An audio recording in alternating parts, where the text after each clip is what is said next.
Que realiza la Secretaría de Transparencia de la Presidencia de la República con motivo de la jornada de capacitación a la ciudadanía de los mecanismos y herramientas para prevenir la corrupción. Esta jornada está ideada como un mecanismo de apoyo al cumplimiento de las metas estratégicas de la Comisión Regional de Moralización establecidas en el Plan Bianual 2022-2023, por lo cual agradecemos la participación de la ciudadanía que hasta ahora está conectada al evento. La grabación en video de esta jornada la subiremos a nuestras páginas de Facebook y de YouTube para que pueda ser consultada por los interesados. A continuación, le damos la bienvenida a la doctora Diana Carolina Arbeláez, asesora de la Secretaría de Transparencia, quien hará la instalación de este evento. Bienvenida, doctora Carolina.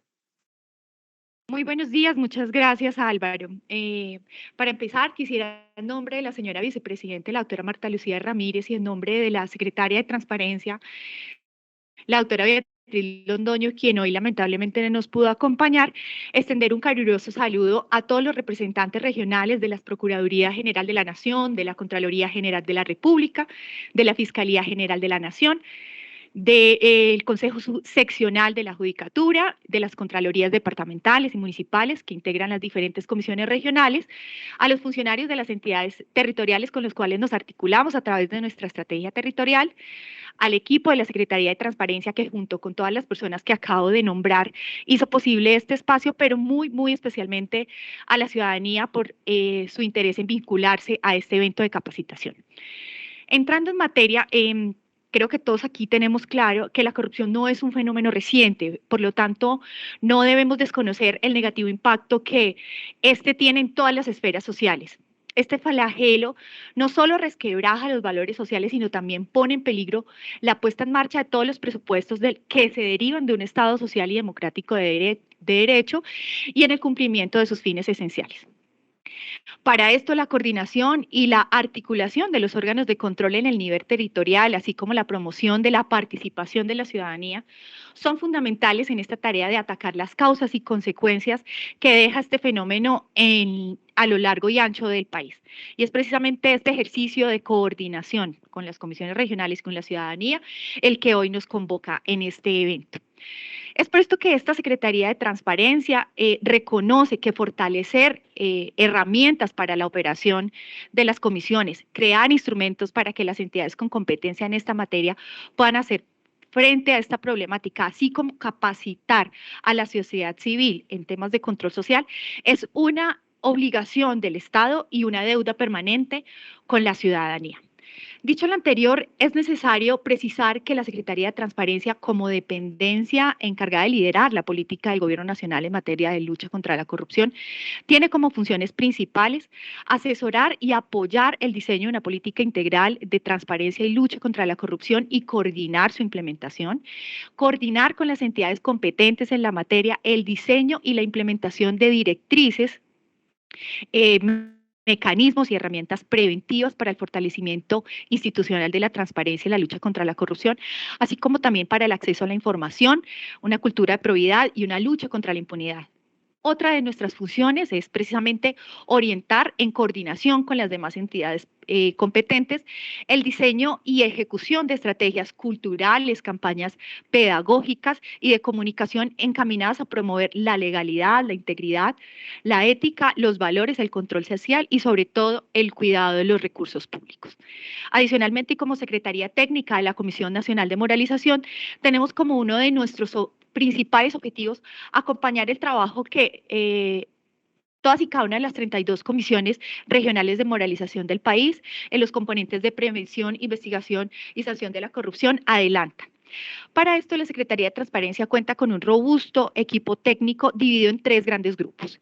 El primer grupo es el Grupo de Observatorio de Transparencia y Anticorrupción, el segundo grupo es el Grupo de Revisión y Análisis de Peticiones, Denuncias y Reclamos de Corrupción, GRAP, y el tercero es el Grupo de Política de Transparencia, Acceso a la Información y Lucha contra la Corrupción, el cual se encarga, por un lado, de la articulación de acciones para la prevención, detección e investigación de los riesgos de corrupción en los procesos de gestión administrativa y misional de las entidades públicas y por el otro de adoptar acciones orientadas a garantizar el ejercicio del derecho fundamental a acceder a la información pública de los ciudadanos.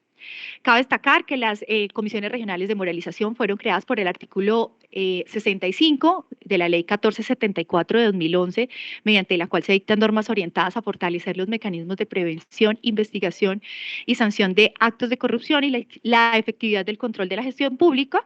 Esta ley posteriormente fue reglamentada por el decreto 1686 de 2007, mediante el cual se establecen sus funciones específicas, composición y demás, y estas funciones específicas guardan especial coherencia con los tres grandes objetivos señalados en el artículo 65 de la Ley 1474.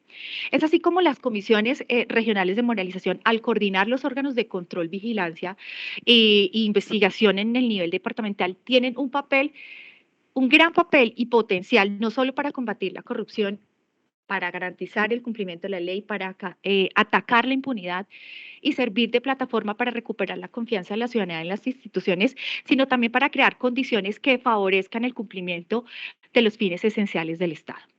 El evento que hoy nos convoca y la razón por la cual nos encontramos el día de hoy aquí tiene como propósito principal brindar herramientas destinadas a la promoción y al fortalecimiento de la participación ciudadana y del control en la gestión pública. Esta acción se alinea con el eje de prevención contenido en los planes bianuales de acción de las comisiones regionales, los cuales, valga señalar, y hago una cuña en este sentido, deberían haber estado publicados desde el 31 de enero de este año, razón por la cual hago un especial llamado a las comisiones que actualmente se encuentran trabajando y adelantando esta elaboración, por favor acelerar dicho proceso para proceder a su publicación. Todo lo anterior, de acuerdo con lo señalado, como lo dije anteriormente, con el artículo 65 de la Ley 1474 de 2011, el cual dispone que las entidades que hacen parte de las comisiones regionales de moralización deben coordinar acciones para identificar riesgos en el manejo de los y ejecución de los recursos públicos, pero también deben promover estrategias de formación y conocimiento sobre la normatividad vigente relacionada con la lucha contra la corrupción. Ahora bien, en una democracia participativa como la que nosotros tenemos, la participación de todos en la toma de decisiones que nos afectan en nuestra vida económica, política, administrativa y cultural, tal como lo establece el artículo 2 de nuestra Constitución, resulta ser un instrumento indispensable en el ejercicio del derecho político fundamental a participar en el control, podríamos decir, social del poder político. Todo esto para señalar que tener una ciudadanía informada, participativa, activa y organizada ocupa un lugar preponderante en la lucha contra la corrupción. De ahí la importancia de espacios de formación como el que vamos a tener el día de hoy.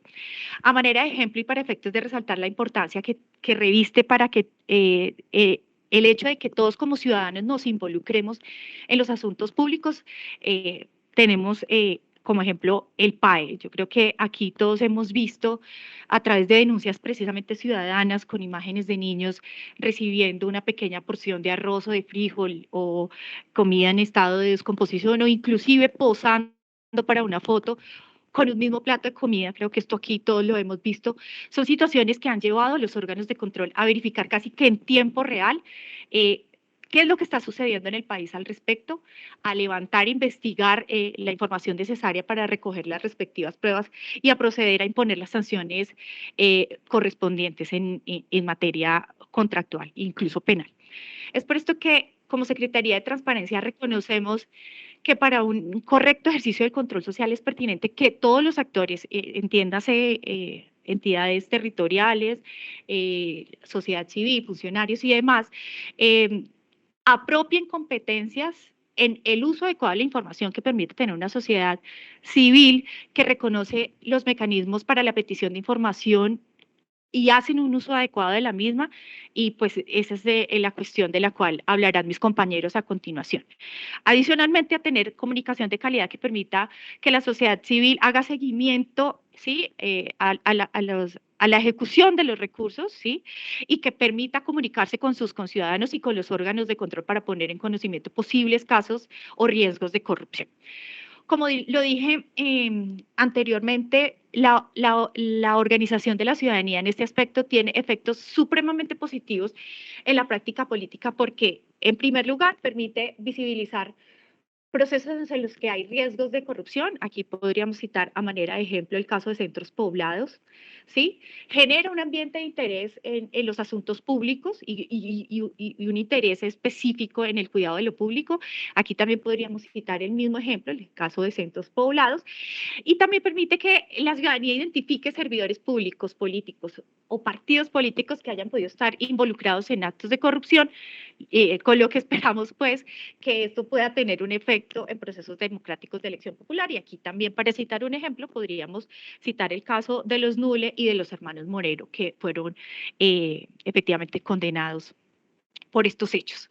Para cerrar este tema, quisiera destacar que como Estado debemos estar atentos a toda expresión de la ciudadanía y de la sociedad civil en contra de la corrupción.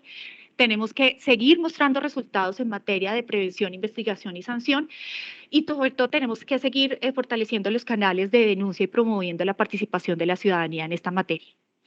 Ahora bien, quisiera finalmente compartir, y por un pedido especial que hizo la señora secretaria de Transparencia, es compartir un importante logro del Gobierno Nacional, de la Vicepresidencia y de la Secretaría, y no es otra cosa que la sanción de la Ley 2195 del 18 de enero del 2022, Ley de Transparencia, Prevención y Lucha contra la Corrupción. Esta fue una sólida iniciativa construida por 25 entidades del Estado, mediante la cual se aborda el fenómeno de la corrupción de manera transversal y otorga a los ciudadanos herramientas para conocer en qué se invierten los recursos, para ejercer vigilancia y para emitir alertas tempranas. Esta ley, impulsada por la Vicepresidencia de la República a través de la Secretaría de Transparencia y desde la Comisión Nacional de Moralización, contempla medidas contundentes para el cuidado de los recursos, entre las cuales podemos destacar el fortalecimiento del régimen sancionatorio a empresas que hayan participado en la comisión de actos de corrupción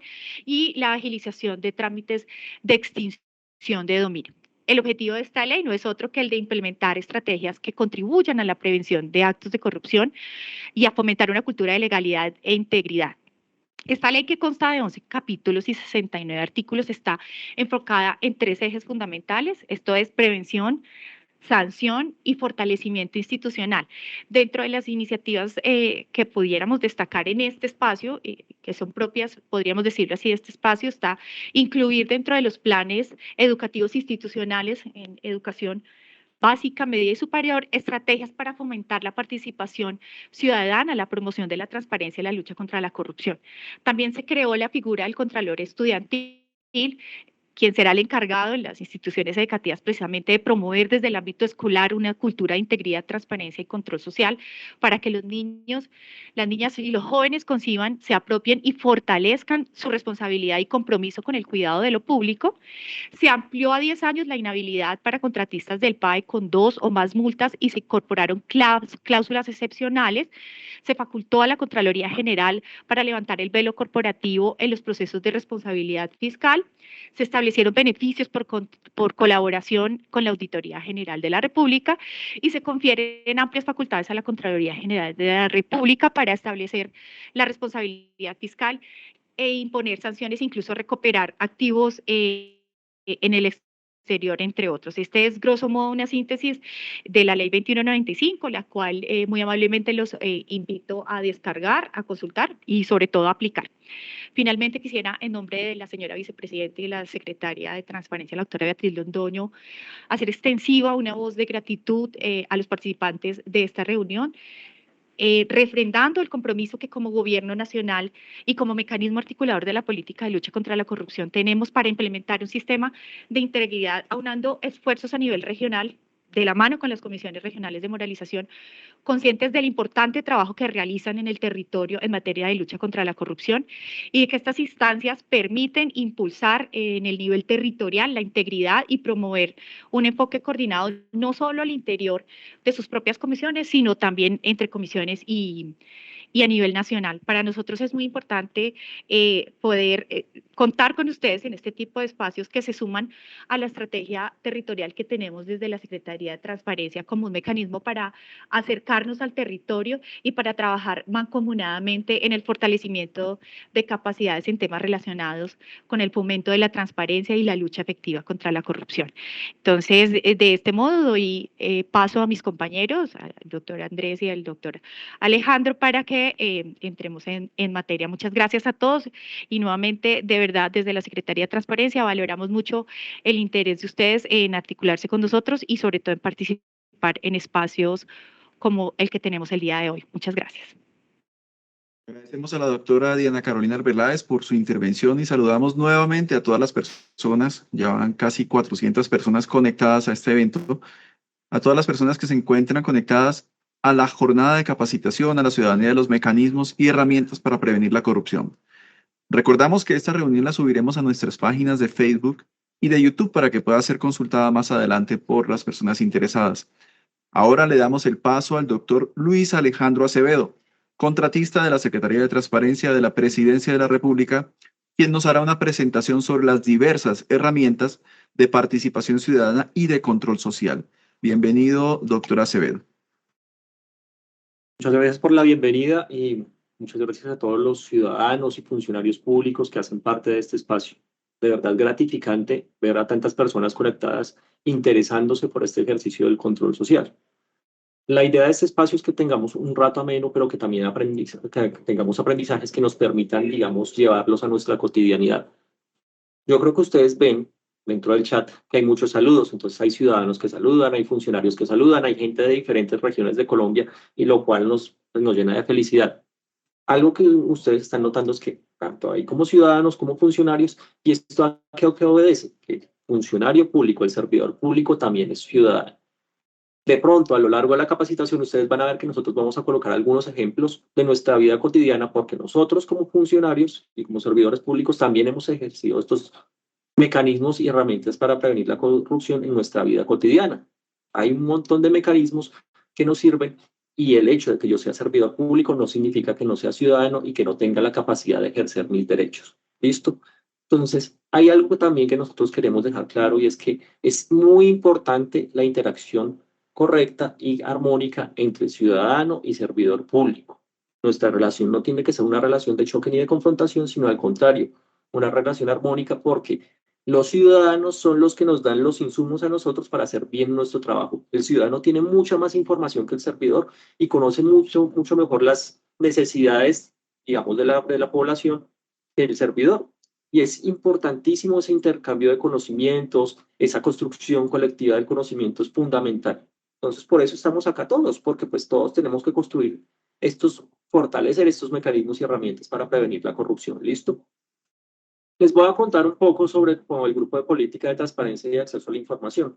Nosotros somos un grupo de bastantes personas que de pronto hoy no vamos a estar todos en la capacitación.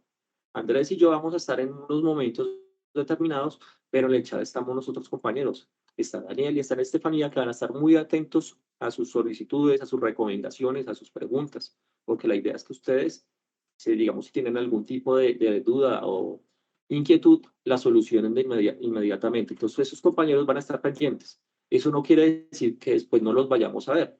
¿Cuál es la idea de este primer ejercicio? ¿Qué queremos nosotros como Secretaría de Transparencia? Hacer una serie de capacitaciones y jornadas de formación donde podamos entender mejor estos mecanismos, pero más que entenderlos, que los podamos poner en práctica en nuestra cotidianidad.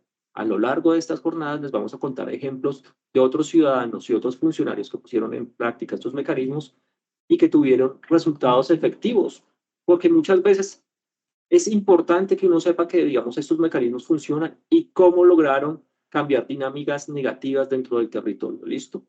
Entonces me va a permitir compartir una presentación que preparamos para ustedes.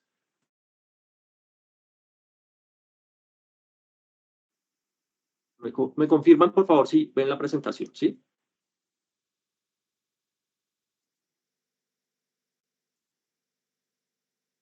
Lo estamos viendo, Alejandro. Vale, muchas gracias. Listo. Nuestra jornada de hoy se llama Mecanismos y herramientas para prevenir la corrupción. ¿Listo? ¿Cuál es el propósito de este espacio? Brindar herramientas destinadas a la promoción de la participación ciudadana y el fortalecimiento del control social a la gestión pública. Como bien les decía al comienzo de la jornada, este es el primero de varios encuentros. Hoy vamos a ver unas herramientas específicas, no quiere decir que las otras no las vayamos a ver más adelante, listo. Las vamos a ver y con mayor detenimiento. También vamos a ver unas fases para el ejercicio del control social. Hoy vamos a abordar unas a mayor profundidad, pero más adelante vamos a abordar otras. La idea es que empecemos a trabajar y en que empecemos a tener elementos que nos permitan hacer mejores ejercicios de control social. Listo. Pensemos en lo siguiente. Si ven esta imagen que está acá, es un elefante blanco. Es un colegio que nunca se terminó. De pronto, ¿eso pasa en mi municipio? ¿Será que no pasa? Yo creería que todos los municipios de Colombia se han visto permeados por el fenómeno de la corrupción. Nosotros como Secretaría de Transparencia, pues antes de la pandemia teníamos un trabajo fuerte en territorio acompañando algunas entidades territoriales y acompañando a algunos ciudadanos. Y miren, les garantizo que en cada región de Colombia donde íbamos nos decían como, uy, mi municipio es el más corrupto de Colombia, esta región es la más corrupta. Entonces uno iba a la costa y le decían, no, mi región es la más corrupta. Luego uno iba al eje cafetero y le decían, no, mi región es la más corrupta. Y uno siempre se quedaba pensando, pero ¿por qué todos afirman eso? Y eso también lo afirmamos porque muchas veces validamos como unos imaginarios frente a pues digamos, frente al funcionario público y frente a la ejecución de los recursos públicos, como que pues que el que está en la ejecución o el que está, digamos, como a la cabeza de la ejecución de los recursos públicos es una persona corrupta que pues solo llega a robar. Por eso ustedes como personas del territorio, y quiero que se contesten, digamos, con toda honestidad, díganme si no han escuchado frases como, uy, es que este roba, pero hace cosas. O también la clásica que nos decían mucho era como, el alcalde robó, pero hizo unas fiestas del pueblo tan buenas, trajo a tal y a tal artista, y por eso lo queremos.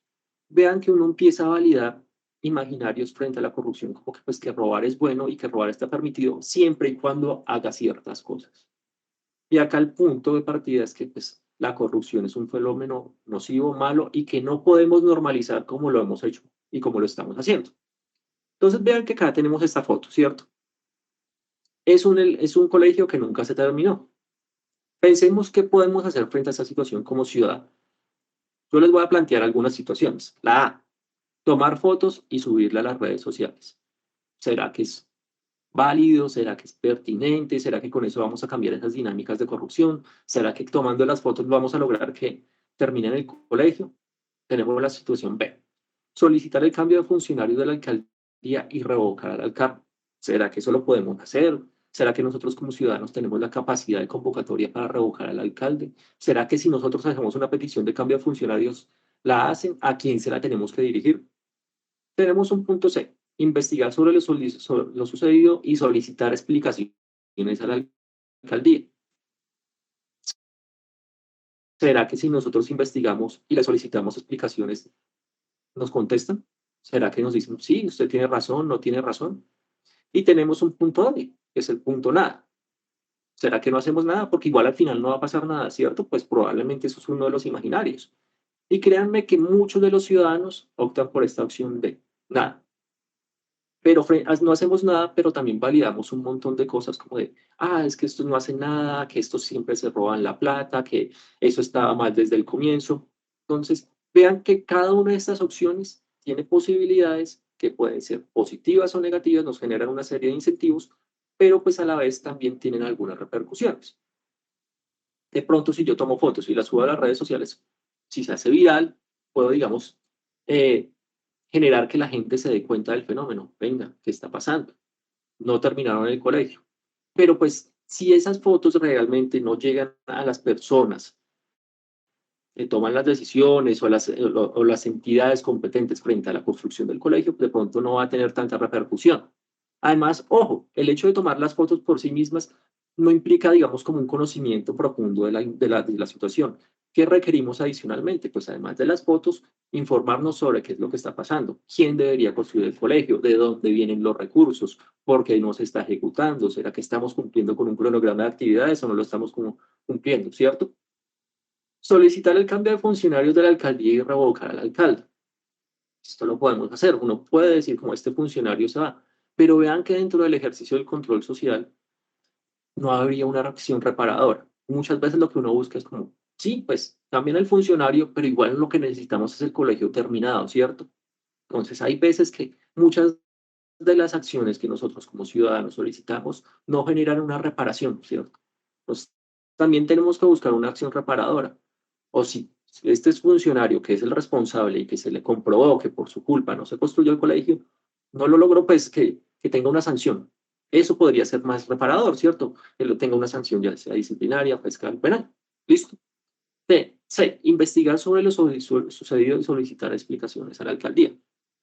Esta opción es muy buena porque nos permite, digamos, generar esos canales de comunicación entre funcionario y ciudadano, donde el ciudadano le pregunta, venga, ¿por qué no lo terminaron? Yo investigué esto, ¿cierto? Pero ¿qué pasa mucho en muchos de estos casos? Porque el ciudadano llega a la opción de, porque no hace nada. Porque muchas veces hay un imaginario de que el ciudadano que se involucra es el ciudadano sapo, el ciudadano metido, el ciudadano que pues que no tiene nada que hacer, el ciudadano que se quiere meter en problemas. Sobre este punto, me va a permitir compartir un video de los compañeros de Transparencia por Colombia, un video que pues ejemplifica esta situación. No sé si me confirman, por favor. Transparencia por Colombia presenta Sapos de Honor contra la Corrupción. Historias de la vida real para dormir mejor. Hoy presentamos los fantasmas que iban a la escuela. Hace no mucho tiempo, en un lugar no muy lejano, un grupo de ciudadanos se unió para participar en la democracia, vigilando los recursos públicos de su pueblo. Se hacían llamar Vox Populi, Vox Dei. Nadie podía dormir en la aldea porque se escuchaban ruidos espantosos, como si de fantasmas se tratase. Profe, se me cayó el internet. Es que el perro se comió mi tarea, profe. Estos escalofriantes quejidos sin duda venían de la escuela. Así que una noche, los personajes de Vox Populi y Vox Dei se armaron de valor y fueron a espantar a los fantasmas. Pero no encontraron nada, solo señales de que algo estaba pasando. ¡Qué susto tan hijueputa, no joda! Exclamó el elegante príncipe. Hay que contratar a los cazafantasmas, dijo el hada. Así que hablaron con el alcalde del pueblo, quien con risa nerviosa les contestó: «Hombre, no hay plata para eso». Ya todos estaban cansados de que nunca hubiera plata para el pueblo, o al menos eso decía el alcalde. Entonces, ya que eran veedores, se pusieron de sapos y descubrieron en la alcaldía un contrato por 2.561 millones de pesos para atender a 1.500 estudiantes. Solo que estos nunca estudiaron, es más, ni siquiera existieron. Eran los fantasmas que habían escuchado, los fantasmas que iban a la escuela. Pero si Vox Populi y Vox Dei denunciaban este terrible acontecimiento, se convertirían en sapos para siempre. «¿Qué carajo, más vale sapo que borrego con insomnio?», dijo el sastrecillo valiente. «Yo no podría dormir tranquila si nos quedamos callados», dijo la bella durmiente. Así que denunciaron y ¡pum!, en sapos se convirtieron. La justicia al fin actuó, y el alcalde, por sus fechorías, fue detenido y acusado de los delitos de interés indebido en la celebración de contratos sin cumplimiento de requisitos legales y peculado. Los ciudadanos de Vox Populi y Vox Dei fueron sapos de honor, pues gracias a estos batracios, todos en el pueblo pudieron dormir un poquito mejor. Al menos hasta el próximo escándalo de corrupción. Basado en un caso real de anticorrupción. Consulta los casos en monitorciudadano.co. ¿Sabes qué hace un facilitador anticorrupción? Visita transparenciacolombia.org.co/facilitadores. Listo. El video es bastante interesante, como les decía, es un video que hacen los compañeros de Transparencia por Colombia.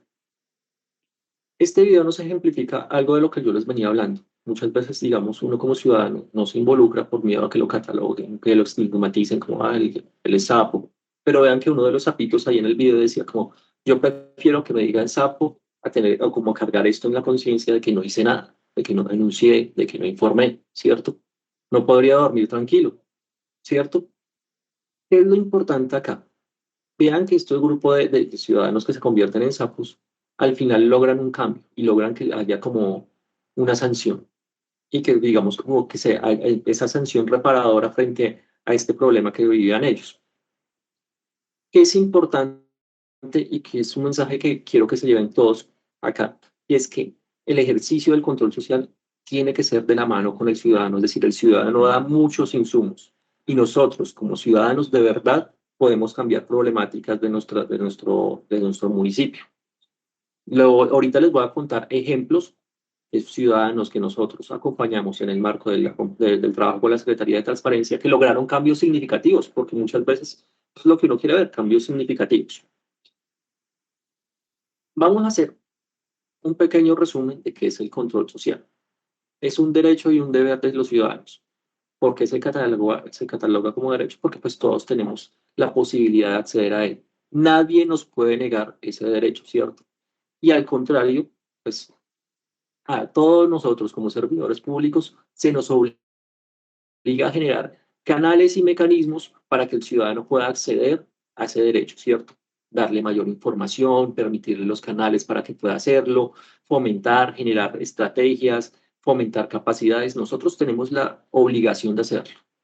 También porque decimos que es un deber, porque nos permite como ciudadanos cambiar esas dinámicas que desafortunadamente se viven en nuestro territorio, ¿cierto? ¿Qué pasa? Que nosotros a veces no ejercemos ni este derecho y no lo tomamos como un deber, sino decimos como, no, no, no, que otra persona se encargue de esto, yo no me quiero involucrar en estas cosas, ¿cierto? ¿Qué nos dice más el control social? Es un derecho de participar de manera individual o de las organizaciones, redes sociales e instituciones. Acá algo que tiene que quedar muy claro es que si bien nosotros nos podemos organizar, tener un grupo, una veeduría, ya vamos a ver otras formas de organización, también lo podemos hacer de manera individual, ¿cierto? Como colectivo o de manera individual podemos hacer este ejercicio de control social. ¿A qué? A la vigilancia de los asuntos públicos y sus resultados. Nosotros tenemos que mirar frente, digamos, a todo lo público que se planteó y cuáles fueron los resultados obtenidos. ¿Se lo cumplieron las metas? Si no se cumplieron, ¿por qué no se cumplieron? Este tipo de cosas. ¿Listo? También es una forma de participación ciudadana que permite a los individuos y a las organizaciones de la sociedad incidir y proponer acciones de mejora frente a las decisiones relacionadas con el manejo de los recursos y la ejecución de programas del Estado. Este componente es muy importante porque demuestra que el ciudadano puede dar información y puede tener su voz en el proceso del diseño de políticas públicas. Esto es fundamental porque nosotros no concebimos la política pública sin la participación ciudadana y sin que el ciudadano nos dé insumos para crear esa política pública. ¿Para qué sirve el control social? Y en esto quiero ser muy claro con ustedes, sirve para muchas cosas. Y quitémonos desde la cabeza ese imaginario de que no sirve para nada y de que solo nos vamos a meter en problemas. Ojo, yo no desconozco que esto también pueda suceder, pero el control social es supremamente útil y de verdad genera cambios al interior de nuestras estructuras. ¿Para qué sirve? Para hacer seguimiento y evaluación de las políticas públicas y de la gestión desarrollada por las autoridades públicas y por las autoridades públicas. ¿Listo? Para contribuir a mejorar la gestión pública desde el punto de vista de su eficiencia, su eficacia y transparencia, para prevenir riesgos y hechos de corrupción en la gestión pública, en particular los relacionados con el manejo de los recursos. Ojo que nosotros vamos a hacer un poco de énfasis en este tercer punto, que es lo que nos convoca hoy, como tener herramientas que nos permitan prevenir la corrupción, ¿cierto? Nosotros, haciendo ejercicios de control social, podemos prevenir actos de corrupción. Nosotros podemos observar cosas que están sucediendo y que no están bien y denunciarlas a tiempo. Sí, es más fácil poner la queja, hacer la solicitud a tiempo que esperar que ya se ejecuten unos recursos y que ya no haya nada que hacer. Hay muchos casos como que podríamos ver, digamos, el caso de los Juegos Nacionales en Ibagué. Si no hubieran existido denuncias previas, de pronto se hubieran destinado mayores recursos para las personas que estaban haciendo estas obras, pues que no las terminaron y que sí, aparentemente, según ellos, estaban ejecutando de manera normal. Si no hay unas denuncias previas, tanto de las organizaciones como de los ciudadanos, seguramente les hubieran desembolsado más dinero y el daño hubiera sido un poco más fuerte, ¿cierto? En términos de recursos económicos. Entonces vean que el control social tiene muchas ventajas que nos permiten, digamos, incidir en nuestras problemáticas. Acá una pregunta que siempre hacen los ciudadanos: ¿quiénes pueden hacer control social? Y la respuesta es todos. Y todos somos ciudadanos y, como les decía, ese es un derecho para nosotros, poder hacer control social. Listo. ¿Cómo lo podemos hacer? ¿De forma individual o de forma colectiva? De forma colectiva, hay organizaciones de diversos nombres, como las veedurías ciudadanas, los comités de vigilancia, las juntas de vigilancia y comités de control social, entre otros. Las organizaciones son muy chéveres porque permiten el intercambio de conocimientos. Hay gente que tiene mayor habilidad para algún tipo de conocimiento, por ejemplo, matemático, y ese me puede nutrir a mí para pues, hacer mi ejercicio de control social. También, pues, en grupo uno tiene como mayor capacidad de incidencia, pero también uno lo puede hacer de manera individual. Entonces, el mensaje es claro. Es muy bueno y aconsejamos a asociarse, a agruparse, pero también lo puedo hacer de manera individual, ¿cierto? Hay algo que es importante acá aclarar y por eso hacemos acá esta anotación, que en materia de servicios públicos domiciliarios, el control social se debe regir por las normas especiales contenidas en la Ley 142 de 1994. Ahora vamos a ver esta diapositiva, que es la normatividad relacionada con el control social. ¿Por qué es importante esto? Porque con nosotros, para hacer nuestro ejercicio de control social, estamos blindados por una serie de mecanismos jurídicos que nos dicen cómo usted puede hacerlo y debe hacerlo. Entonces, es importante que tengan esto claro, porque pues si en algún momento pues alguien le dice, ¿por qué hace control social? No, pues porque la Constitución política me lo permite. Está reglamentada en estos artículos que están ahí citados y donde me dicen que yo puedo participar. Algo que es supremamente importante con la Constitución política de 1991 es que tenemos ese tránsito de democracia representativa a democracia participativa.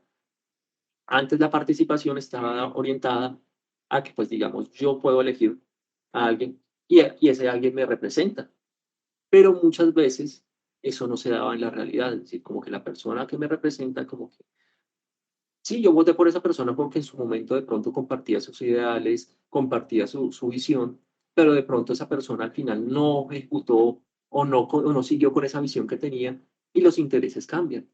Entonces, pues ya no me está representando de manera adecuada. Pero ¿qué dice la Constitución política? Que ahora nosotros tenemos mecanismos para participar. No, ahora no solo son, no, pues obviamente seguimos teniendo la potestad, digamos, de elegir a una persona y que nos represente, pero también nosotros podemos representarnos y participar, incluso hacerle ejercicios de control social a esa persona por la que pedimos que nos representara, ¿cierto? Que eso es súper importante.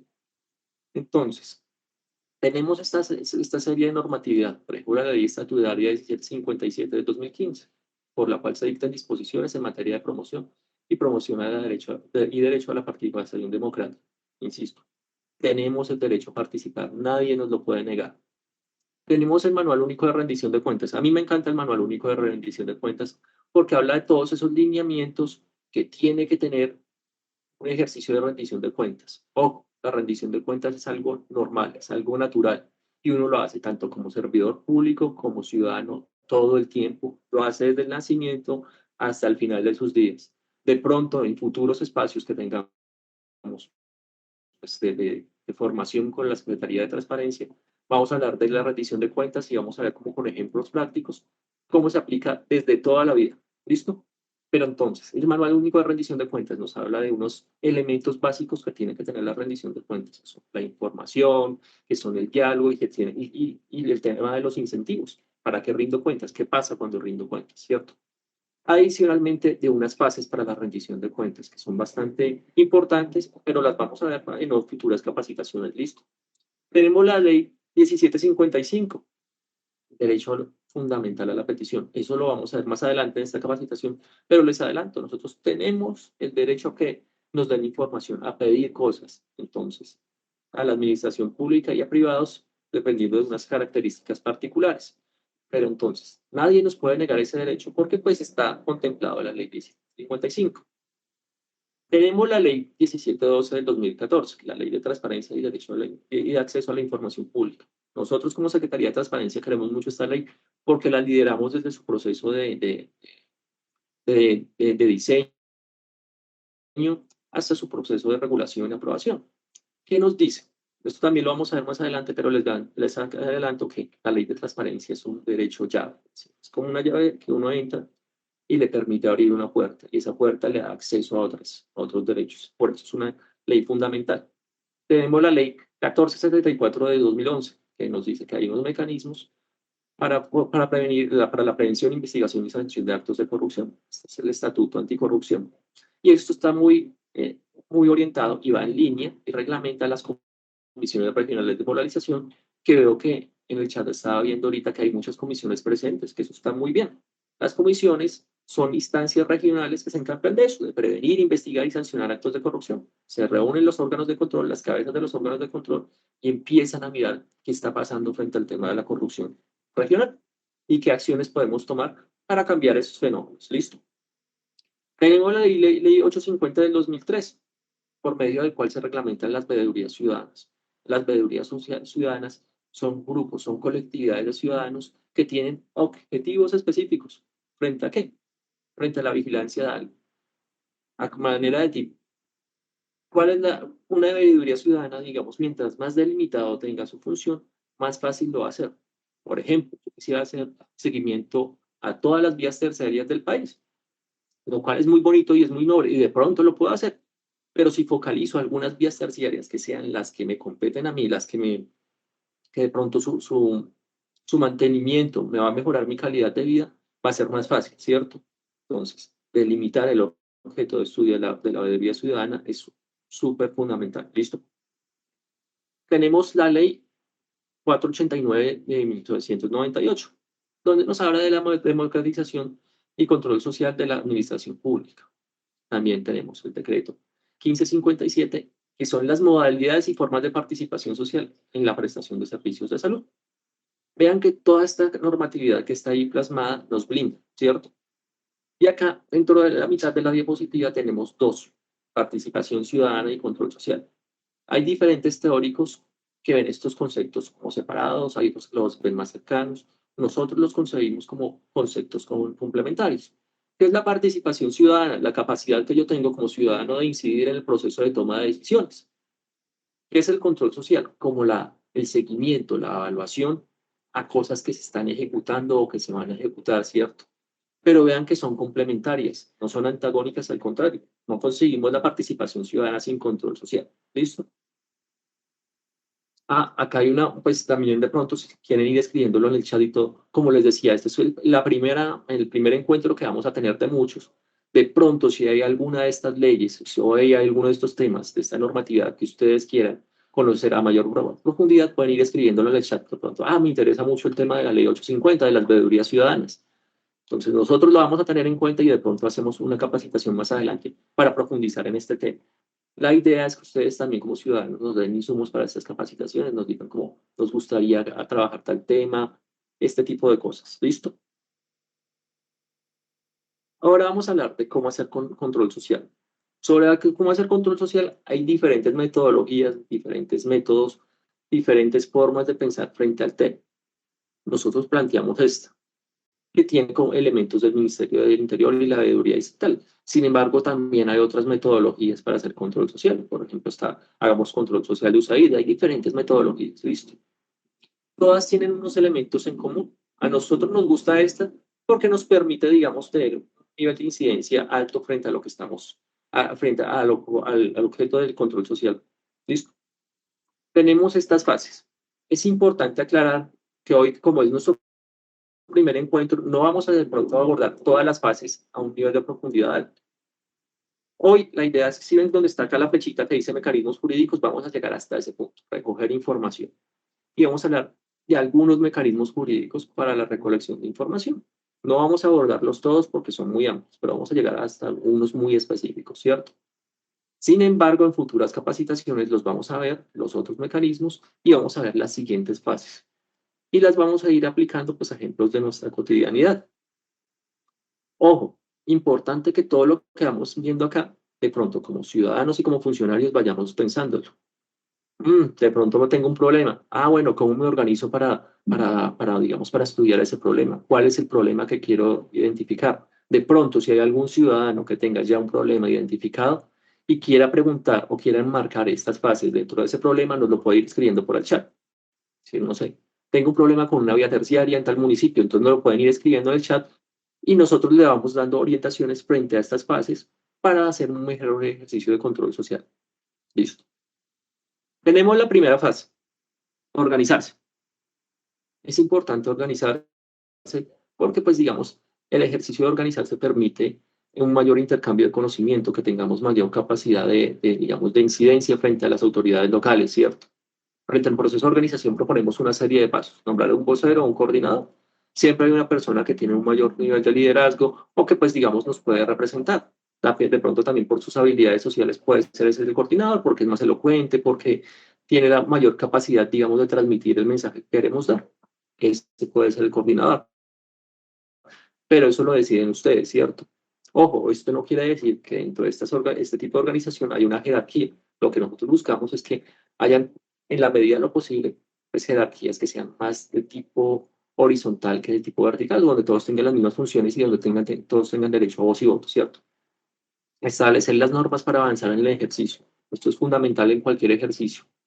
Vean que, por ejemplo, cuando nosotros iniciamos esta capacitación, hablamos de unas normas del juego. Decía como, yo voy a empezar como facilitador, luego viene Andrés, pero están otros compañeros ahí que también están apoyándonos en el proceso. Y ustedes, si quieren, en el chat pueden ir haciendo todas sus preguntas y sugerencias. Vean que eso es una norma de juego. Dentro de las organizaciones también se deben establecer las normas para avanzar en el ejercicio. ¿Cuáles son las normas que vamos a establecer? Se deben asignar funciones y responsabilidades. Usted va a hacer esto. Las funciones y responsabilidades deben estar muy orientadas a las capacidades individuales de las personas, ¿cierto? Crear sus grupos de trabajo, ¿cierto? A veces no tenemos que reunirnos todos, sino usted investiga esto, yo voy a investigar todo esto y luego hacemos un intercambio de conocimientos. Esto es importante, establecer el tiempo durante el cual se va a hacer el control social. Esto nos permite que el tema del tiempo nos permite generar objetivos a corto, mediano y largo plazo. Listo. Este punto es importante, definir qué se va a vigilar. Obvio, uno quisiera definir todo, vigilar todo, pero hay veces que el tiempo no lo da y el conocimiento tampoco. Hay algo que yo siempre les decía a los ciudadanos, que la definición del objeto, pues cuando uno está definiendo qué va a vigilar, está muy orientado con las motivaciones personales y las motivaciones sociales. Sí, yo les voy a poner un ejemplo pues, de mi vida cotidiana. A mí me encanta montar bicicleta y en un momento me transportaba mucho en bicicleta para ir a mi trabajo. Y la ciclorruta por la cual yo transitaba pues estaba muy mal. Entonces, pues yo hice un ejercicio de control social sobre esa ciclorruta. Por eso les decía que uno como servidor público también se ve, pues digamos, afectado por algunos problemas. Entonces, también uno como servidor es ciudadano. ¿Qué pasa? De pronto hay gente que no monta bicicleta, entonces no le va a importar mucho mi ejercicio de control social sobre la ciclorruta, porque va a decir, pues si yo no monto bicicleta, ¿para qué me interesa que esta ciclorruta esté bien? O que la amplíen, pues que digamos que donde está deteriorada que la refaccionen. Entonces, el objeto está muy orientado a mis intereses propios y a mis intereses como ciudadano, ¿cierto? ¿Qué tenemos acá? ¿Qué planteamos nosotros? Definir el tema, el sector, la política pública, el plan, el programa, el proyecto o el contrato al que se le hará el control social. Insisto, eso va muy ligado a los intereses de los ciudadanos, ¿cierto? Delimitar geográficamente el objeto, ¿dónde está? En este caso que yo les planteaba, el objeto de la investigación está, pues, la ciclorruta que por la que yo transitaba era por la calle 80. Y había un trayecto que estaba bastante, pues, dañado. Era el trayecto después desde el Quirigua hasta la avenida Cali.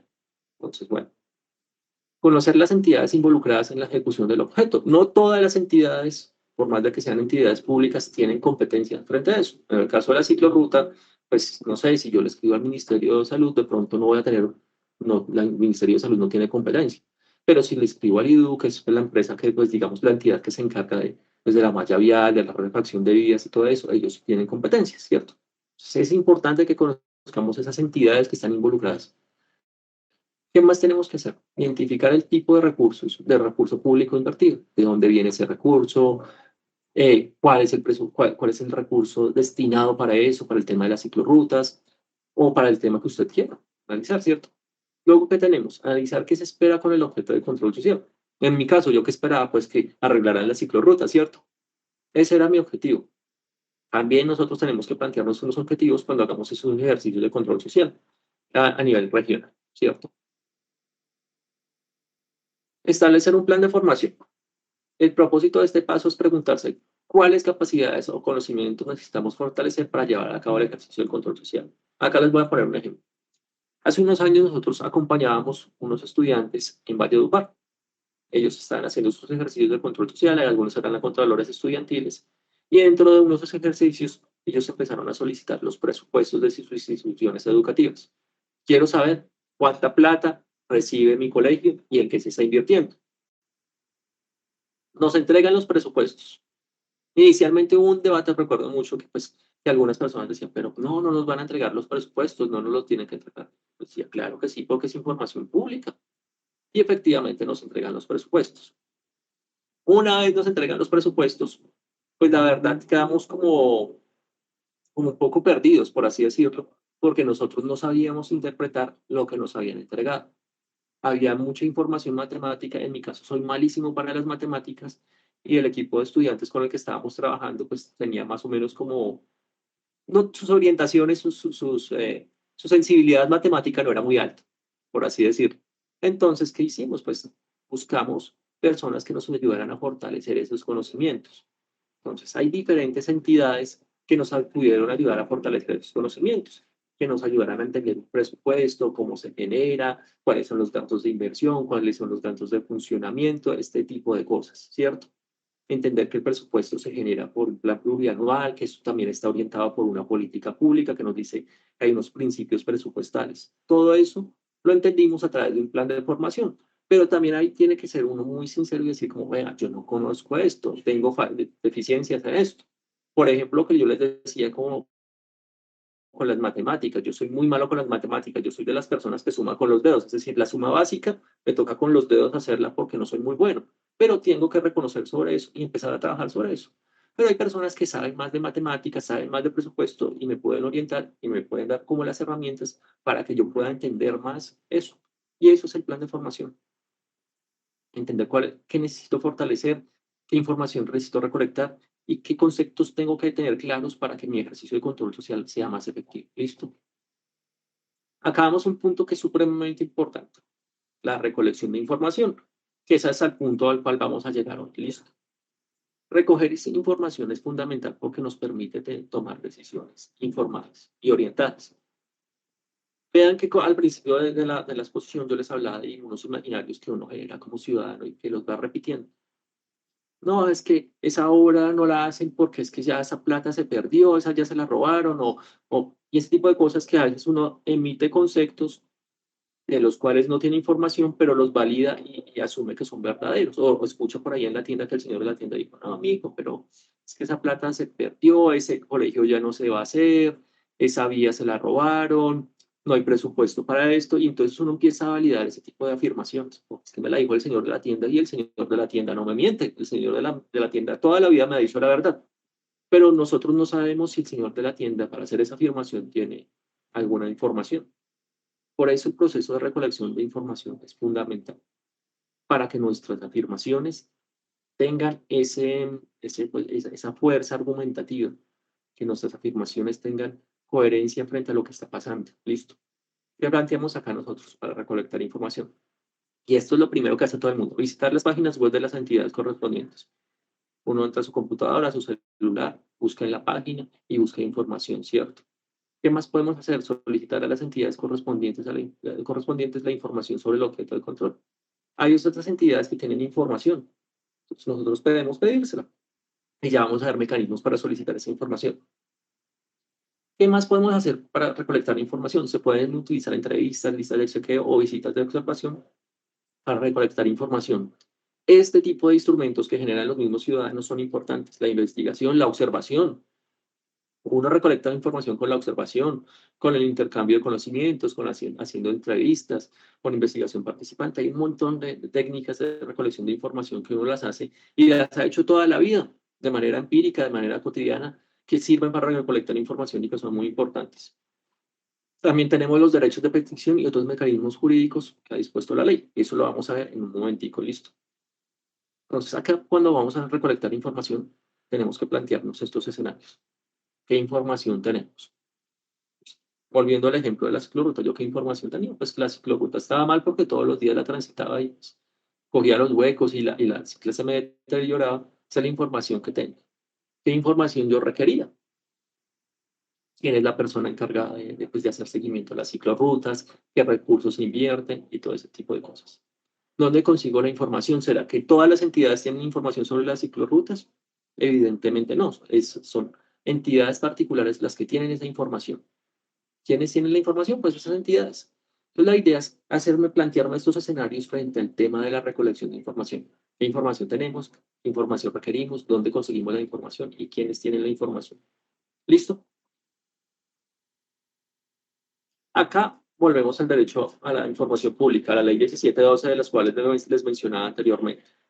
Sobre la ley 1712 podríamos hablar mucho. Hoy les voy a hablar sobre las generalidades, pero vuelvo y les repito lo que les decía ahorita.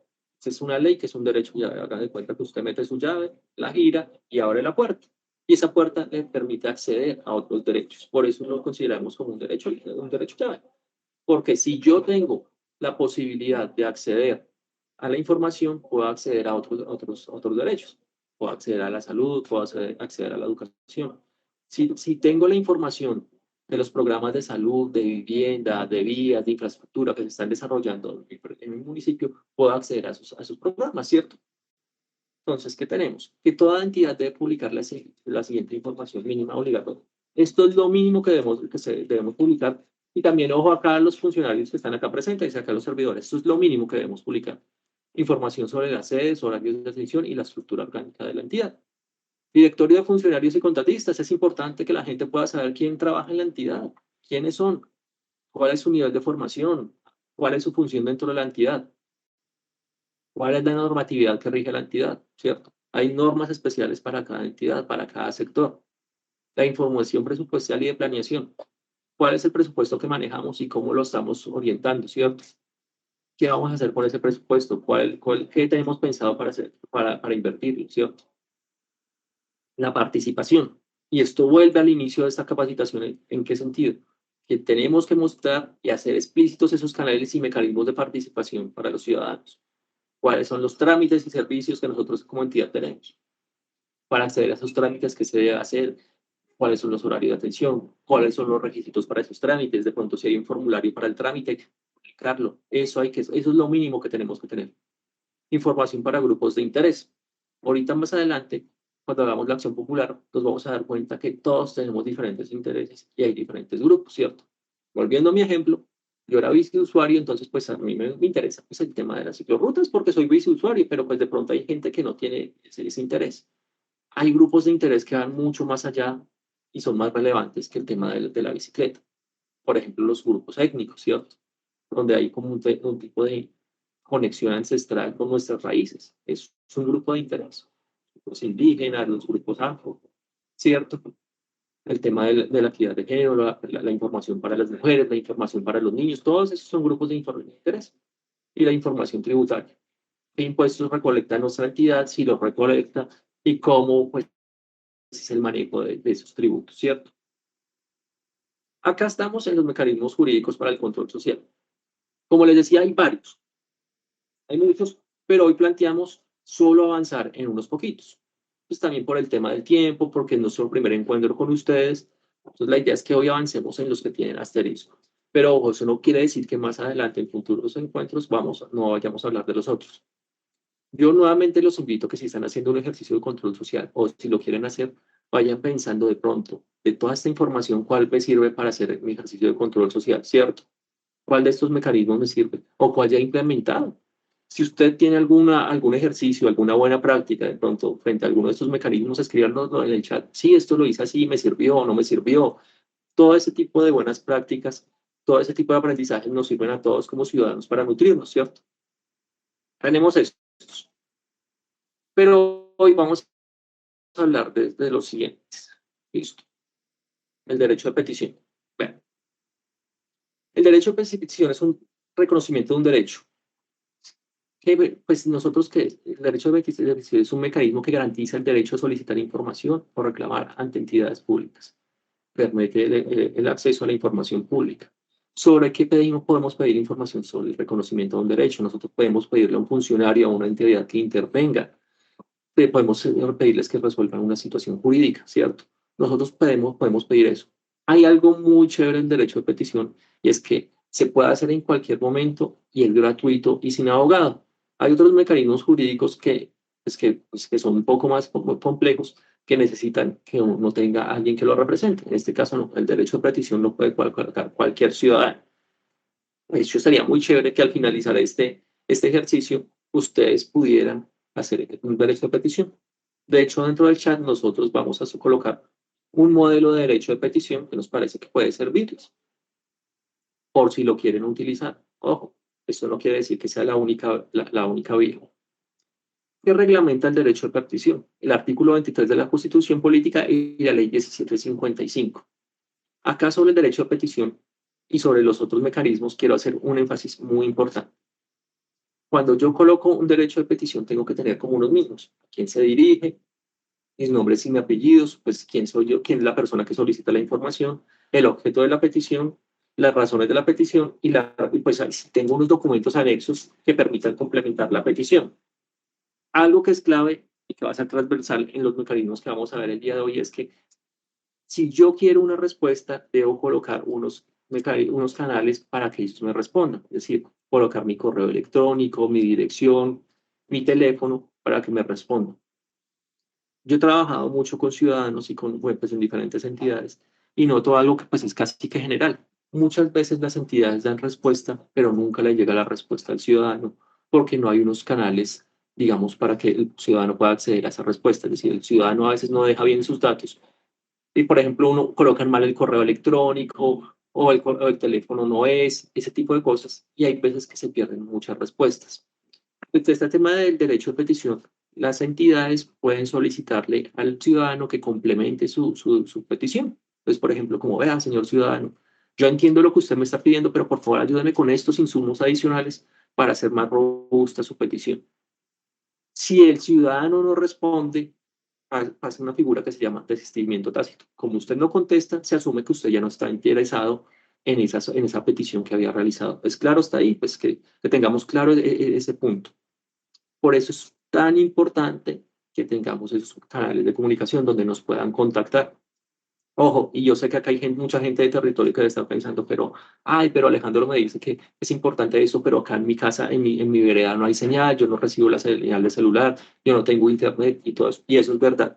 Y eso genera muchas brechas y muchas dificultades frente al seguimiento a las peticiones. ¿Qué aconsejo yo? Uno siempre tiene algún amigo, algún vecino que de pronto pueda también recibir la petición, pues la respuesta, ¿cierto? Entonces, de pronto en la vereda no me entra señal, pero tengo mi tía que vive en el municipio, que ella sí puede tener la señal. Algo que también he visto mucho es que los ciudadanos creamos como un correo electrónico, pues de manera temporal para la petición. Pero como no es un correo como digamos que no utilicemos tanto, pues no lo revisamos. Voy a crear mi correo para poner la petición, pero después no lo reviso. Y después empiezo a validar cosas como que, es que nunca me respondieron. De pronto sí me respondieron, ¿cierto? Y ahí es cuando uno empieza a generar esos imaginarios como de, ese derecho de petición no sirve para nada porque al final no me dieron respuesta, ¿cierto? Tenemos otro mecanismo, que es la acción de tutela, que es un mecanismo centrado en la protección inmediata de los derechos fundamentales, ¿cierto? Esta acción de tutela pues tiene como unos tiempos particulares. A los 10 días debe haber un fallo inmediato de cumplimiento. Y esto es para la protección inmediata de los derechos constitucionales, los derechos fundamentales y los derechos humanos. Cuando nosotros sentimos que nos están vulnerando nuestros derechos, podemos colocar una acción de tutela ante un juez y el juez se encarga, digamos, de dar un fallo. Este fallo es de obligatorio cumplimiento, ¿cierto?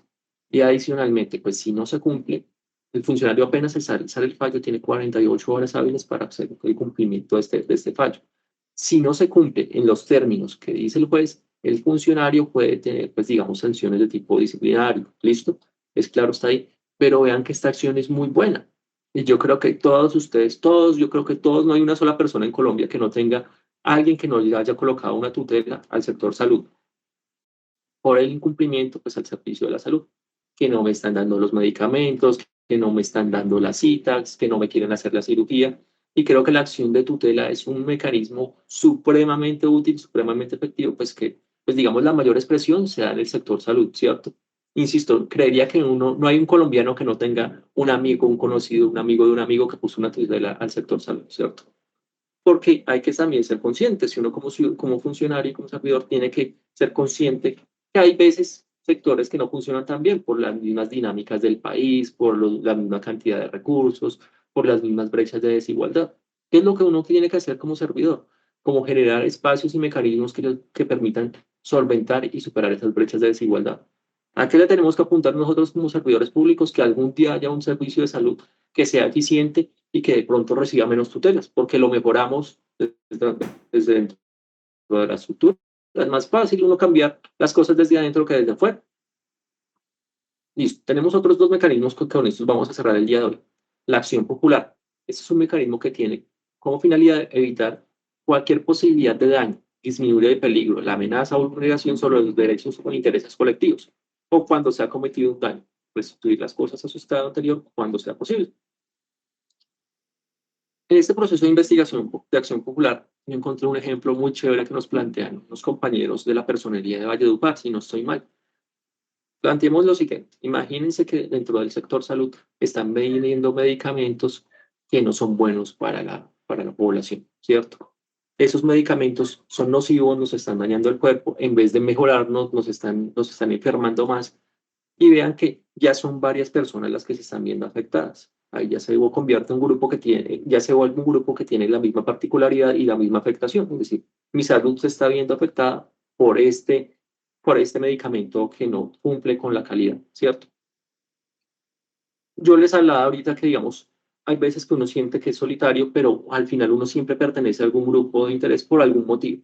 En este caso hay gente que de pronto no puede tener nada en común, pero lo primero que tienen en común es que están tomando un medicamento que no les está haciendo bien, ¿cierto? Frente a este tema, nosotros, digamos, podemos tomar una acción popular diciendo que este mecanismo, este medicamento, no está cumpliendo pues, con lo que promete, que es mejorarnos nuestra salud, ¿cierto? Entonces, ¿qué buscamos acá? La protección de los derechos colectivos. En ese momento nos convertimos en una colectividad, ¿cierto?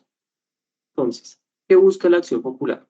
Proteger derechos de los consumidores, proteger el patrimonio cultural. Pensemos también en este ejemplo. De pronto tenemos un espacio público que sea cultural, la plaza del pueblo, algo así, que sea, digamos, que tenga patrimonio arquitectónico, cultural, y de pronto esta plaza está siendo utilizada por un grupo de personas particulares para actividades privadas y haciendo las afectaciones al patrimonio, es decir, a la infraestructura, a la arquitectura. Ahí nosotros podemos colocar una acción popular. Hay algo también que es muy importante frente al tema de la acción popular, es que si en determinado caso acá en el país se quisieran hacer armas químicas, biológicas, todo este tipo de cosas, nosotros podemos colocar una acción popular porque es una afectación al colectivo, al grupo de personas, ¿cierto? ¿Listo? Entonces, también las acciones populares están muy orientadas frente al ambiente sano y a la protección del medio ambiente. Yo creo que es muy común también en las acciones populares frente al tema, digamos, de las constructoras. Las constructoras, quiero construir al lado un humedal y que el humedal, es un patrimonio porque nos genera, digamos, como riqueza medioambiental y mantener nuestro ecosistema. Entonces, vean que se puede generar una acción popular frente a eso. Y de hecho, hay miles de ejemplos. Yo creo que ustedes al ver acción popular, van pensando cuál acción popular se ha generado en mi municipio. Y la acción popular tiene un nivel efectivo porque pues está afectando a una colectividad, ¿cierto? Luego vamos con la denuncia. Por medio de la denuncia, las personas informan o ponen en conocimiento ciertos hechos que constituyen un delito y deben ser investigados para posteriormente ser llevados al conocimiento de un juez. Cuando hablamos de la denuncia, siempre hablamos de tres cosas: tiempo, modo y lugar. ¿Cuándo, cómo y dónde? Miren, muchas veces un servidor público recibe unas denuncias supremamente ambiguas a veces y supremamente raras. Yo he visto denuncias del tipo como de eh, el alcalde tiene un amante. ¿Será que eso es una denuncia? ¿Será que hay, digamos, ahí en esa denuncia se puede evidenciar que hay una malversación de los fondos públicos, que el alcalde no está haciendo bien su trabajo por el hecho de tener un amante? ¿Será que eso es verdad? ¿Será que eso tiene algún tipo de sanción, eh, digamos, para un órgano de control? ¿Será que de pronto eso incluye, requieres una sanción social? Si la requiere, ese tipo de cosas. Entonces, ¿qué tiene que tener una denuncia? Lo mínimo, tiempo. ¿Cuándo se está dando? ¿Cierto? El modo, cómo se está dando. Y el lugar. Ejemplo, en tal calle siempre hay como muchos problemas de inseguridad y se presentan muchos robos porque la iluminación no está buena. ¿Cuándo se está dando este fenómeno? Por lo general se da por las noches porque pues como se oscurece, pues todo se pone oscuro. Entonces pues el fenómeno de la inseguridad se incrementa. Ese es el tiempo. ¿Cuánto? El modo. Pues como no, como está oscuro, llegan un grupo de personas, por lo general llegan con cuchillos, llegan con este tipo de elementos y nos roban, ¿cierto? Y el lugar. ¿Dónde? Se da entre tal calle y tal calle, en el parque, se da al lado del colegio, ese tipo de cosas. Vean que la denuncia tiene esos componentes mínimos. Y eso es lo mínimo que se le debe entregar a la persona que recibe la denuncia para que la denuncia sea efectiva y tenga, digamos, elementos para avanzar y para ser investigada. ¿Listo? La denuncia, al igual que los otros mecanismos, están amparadas y protegidas por unos artículos, por unas leyes. En este caso es la ley 906 de 2004 y los artículos 66, 67 y 68. Por el día de hoy, pues hasta acá, digamos, yo les voy a acompañar, pues en este momento yo voy a seguir en la presentación, ahorita sigue Andrés, que pues, nos va a acompañar en otros temas que también son importantes de fortalecer, pero ¿cuál es la invitación? A que empleemos estos mecanismos. Estos mecanismos son supremamente efectivos en la medida que nosotros los apropiemos y que los hagamos como los utilicemos en nuestra cotidianidad. Quisiera cerrar con este ejemplo, un ejemplo muy, muy chévere que de verdad tuve la fortuna de acompañar. Hace algunos años en la Secretaría de Transparencia acompañamos un grupo de señoras que formaron una veeduría. Ellas estaban muy interesadas en los temas de género. Ellas identificaron que efectivamente no hay que negarlo, dentro pues, del país existen violencias de género, hay desigualdades entre hombres y mujeres. Ellas que identificaron que en su municipio, no voy a decir cuál municipio, el fenómeno de la violencia de género era muy grande. Es decir, hay hombres que golpean a sus mujeres y sobre todo identificaron temas de violencia intrafamiliar. Ellas que notaron que había un común denominador en la violencia intrafamiliar que se generaba o que estallaba más en los fines de semana. Ellas hicieron su proceso. ¿Se acuerdan que ahorita hablábamos de la recolección de información y de la misma generación de instrumentos por parte de los ciudadanos? Ellas pudieron evidenciar que las mujeres en su familia, pues, la violencia intrafamiliar se incrementaba más los fines de semana. La hipótesis de ellas era que se incrementaba por el consumo de alcohol, por el tema de las fiestas, por el consumo de sustancias psicoactivas, como que el viernes la gente sale y se enrumba, entonces pues se generaban conflictos en las familias. ¿Qué pasaba con estas mujeres que eran violentadas por su pareja? Ellas querían denunciar, pero resulta que en el proceso de investigación las señoras también se dieron cuenta que los sábados, en el lugar donde se recibían estas denuncias, no estaba abierto. No se trabajaba los fines de semana, no se trabajaba ni sábados ni domingos. Entonces, ¿qué pasaba? Entre sábado y domingo, según las palabras de las señoras, el señor agresor le pedía disculpas a su pareja, trataba de contentarla, le llegaba con pollo, hacía un montón de cosas para evitar que ella la denunciara. En ese proceso de sábado y domingo, pues se pierde un poco como ese entusiasmo, como ese ímpetu por poner la denuncia. Entonces, muchas de esas denuncias no se colocaban. ¿Por qué? Porque no se podían colocar ni sábados ni domingos. Adicionalmente, que identificaron las señoras, que el día lunes, en el lugar donde se recibían las denuncias, habían muy pocos funcionarios para recibir este tipo de denuncias. Y adicionalmente, pudieron identificar que los funcionarios que recibían este tipo de denuncias eran hombres, que no manejaban un lenguaje adecuado y que no hacían un tratamiento correcto pues, a la persona que quería colocar la denuncia y generaban un proceso de revictimización. ¿Qué hacía esto? Que la señora se sentía, la que iba a colocar la denuncia, adicionalmente a que había tenido que esperar los 2 días y que se sentía bastante incómoda, se volviera a sentir más incómoda cuando le hacían un tipo de preguntas que no eran adecuadas, cuando el tratamiento de su denuncia no era bueno, no era efectivo. Vean que esto es un ejercicio de control social real que sucedió y pues lo digo porque tuve la fortuna de vivirlo, donde las ciudadanas se organizaron, hicieron un proceso de investigación, hicieron un proceso de documentación, recolectaron información y de pronto más adelante en futuras capacitaciones les voy a seguir contando cómo avanzó el proceso, qué hicieron con esa información, a qué se la remitieron y cuáles fueron los resultados obtenidos. ¿A qué voy con todo esto? Y con esto quería cerrar, que el ciudadano produce muchos insumos, produce unos insumos geniales. Por ejemplo, este ejemplo de las señoras es eso. ¿Cómo nos organizamos y cómo investigamos y generamos insumos que le pueden servir al funcionario? Con estos insumos, obviamente las entidades pueden tomar mecanismos para mejorar, ¿cierto? ¿Qué mecanismos? Recibir denuncias sábados y domingos. ¿Qué mecanismos? Capacitar a los funcionarios en temas de violencia de género. Generar un protocolo para la atención de este tipo de denuncias. Ampliar la capacidad, mejorar la capacidad instalada de la entidad. Hay miles de acciones de mejora que se pueden hacer a través de una información de un ciudadano. Entonces el mensaje es eso. Vi pues que ahorita pues están más de 300 personas conectadas, decía nuestro compañero, más o menos 400. Les agradezco. Y también la invitación es que empleen estos mecanismos, de verdad son útiles. y que no piensen que el ejercicio de control social va a ser, les va a generar algún tipo de problema o algún tipo de malestar. El control social no tiene que ser algo negativo y no tiene que ser una lucha entre ciudadano y funcionario. Al contrario, tiene que ser una relación de cooperación. Muchas gracias por la atención y los dejo con Andrés. Muchísimas gracias, doctor Luis Alejandro Acevedo, quien nos hizo esta importante explicación sobre las principales herramientas de participación ciudadana y control social, como lo son el derecho de petición, la solicitud de información, las denuncias, las acciones populares. Y también le damos un agradecimiento y un saludo a las más de 500 personas que están en estos momentos conectadas al evento.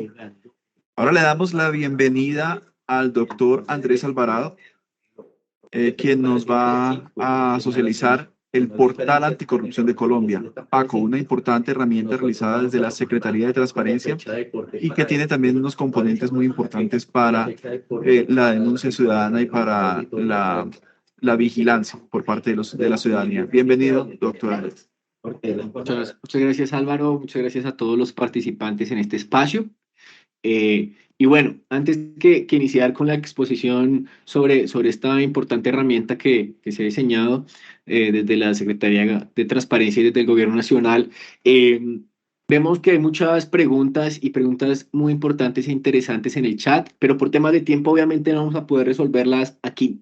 Hemos resuelto algunas de las inquietudes por medio del chat, pero organizaremos todas estas preguntas y enviaremos junto con el link en el cual quedará subida esta grabación, junto con la presentación, junto con el modelo de derecho de petición del cual habló Alejandro, estos insumos y un documento con la respuesta de todas las preguntas que ustedes hicieron.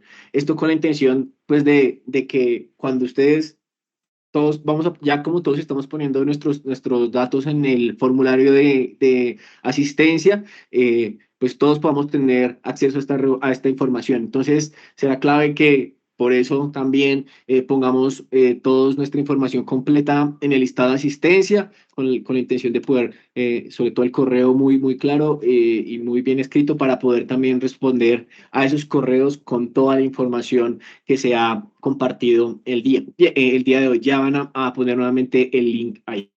Bueno, en este sentido, es decir, cuando hablamos de control social, cuando hablamos de participación ciudadana, pues tenemos que hablar sin duda del tema de la confianza en las instituciones. Vemos cómo, pues, cuando se hacen estos estudios de opinión pública, la confianza entre ciudadanía e instituciones es cada vez menor, ¿cierto? La desconfianza que tenemos es bastante grande, pero creo que a veces hace falta un poco de análisis o de criticidad de parte de los analistas o de los medios de comunicación respecto al impacto de la desconfianza, el impacto de la desconfianza de la ciudadanía en las instituciones y a veces incluso de las instituciones en la ciudadanía, porque se perciben como, ya bien lo enunciaba Alejandro, como contrarios o las relaciones son de manera chocante. La desconfianza en las instituciones públicas, pues sin duda también lleva a que la ciudadanía no sea activa, ¿cierto? A que la ciudadanía diga, ¿para qué hacer control social? ¿Para qué hacer un ejercicio de investigación, de organización de información? Si esto no lleva a nada, si no me responden, etcétera, etcétera, etcétera. De ahí que estos mecanismos que nos explicó Alejandro, que la idea es que a medida que vayamos avanzando en estas exposiciones o en estas capacitaciones podamos profundizar más en ellos, las podamos hacer de la mejor manera, tengamos un lenguaje muy claro con las entidades públicas que acompañamos o que les hacemos ejercicios de control social, y que siempre estemos muy atentos, por ejemplo, al número de radicado. Aquí nos comparten el modelo de derecho de petición por el chat, pero tener muy atento al número de radicado, hacer el ejercicio de seguimiento, porque a veces pues, decimos no lo respondieron, pero de pronto ya está resuelta la petición, pero no tenemos un número de radicado para hacer seguimiento, entre otras cosas. Será clave entonces en términos de la construcción de confianza, pues que nosotros también analicemos y seamos muy críticos en la forma como desde la ciudadanía percibimos a las entidades públicas y a los funcionarios públicos. Cuando nos acercamos a las entidades nos damos cuenta, y cuando hacemos análisis de temas de corrupción, nos damos cuenta que las personas que cometen actos de corrupción pues son menos del 0.5% de los funcionarios públicos, y que estas personas, pues lastimosamente tienen un efecto y un impacto bastante negativo en la sociedad, pero que no es la mayoría de los funcionarios públicos y que no es la mayoría de la función pública, la gestión pública la que se está permeada por estos temas de corrupción. De ahí la importancia de que desde los funcionarios públicos reconozcamos a los ciudadanos como unos aliados y les entreguemos la información, pues facilitemos también su formación, y de parte de los ciudadanos que también empecemos a ser a reconocer la importancia de la cohesión social, de trabajar con otros ciudadanos para poder avanzar en el cuidado de lo público. En ese sentido, y cuando hacíamos acompañamiento en algunos municipios, nos damos cuenta que pues todos los ciudadanos tenemos un cariño, o buena parte de los ciudadanos tenemos un cariño y queremos cuidar lo público, pero a veces no tenemos herramientas o no tenemos insumos o no sabemos cómo saber, por ejemplo, temas relacionados con la información contractual, con cómo descargar, cómo saber dónde está la información de un contrato del municipio. Tengo que esperar no sé cuántos días para que me respondan sobre cuántos contratos se han firmado en el último año o en el último mes, etcétera, etcétera, etcétera, ¿cierto?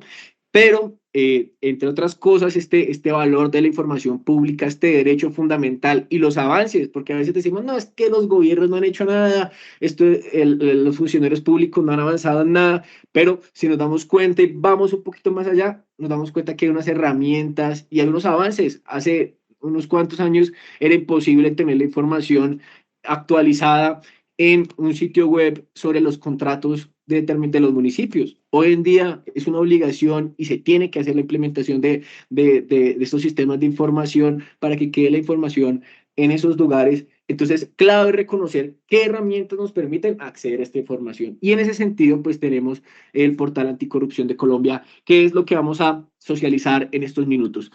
Antes que nada, quisiera mostrarles un video respecto a temas relacionados con denuncia y lo que es el portal anticorrupción para iniciar este video de minuto 26. Entonces voy a reproducirlo a continuación.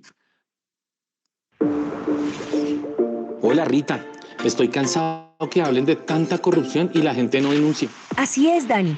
Como ciudadanos no debemos permitir que este problema se convierta en algo normal y que nadie diga nada.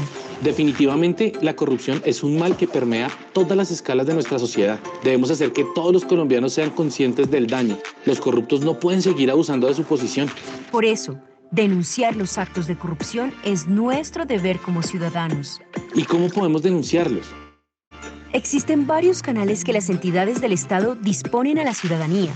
Por ejemplo, puedes escribir a los canales dispuestos por la Secretaría de Transparencia denunciacorrupción@presidencia.gov.co o ingresando a portal.paco.gov.co en el botón Denuncia. ¿Y cómo debo hacer la denuncia? Dani, esto es muy importante. Para que tu denuncia sea efectiva, debe contener los hechos claros, los involucrados, el tiempo y lugar. Y si puedes, enviar las pruebas que tengas de los hechos relatados. ¡Qué bien, Rita! Ahora que sé esto, voy a denunciar porque yo actúo contra la corrupción. Investiga, verifica, denuncia. Denunciacorrupción@presidencia.gov.co.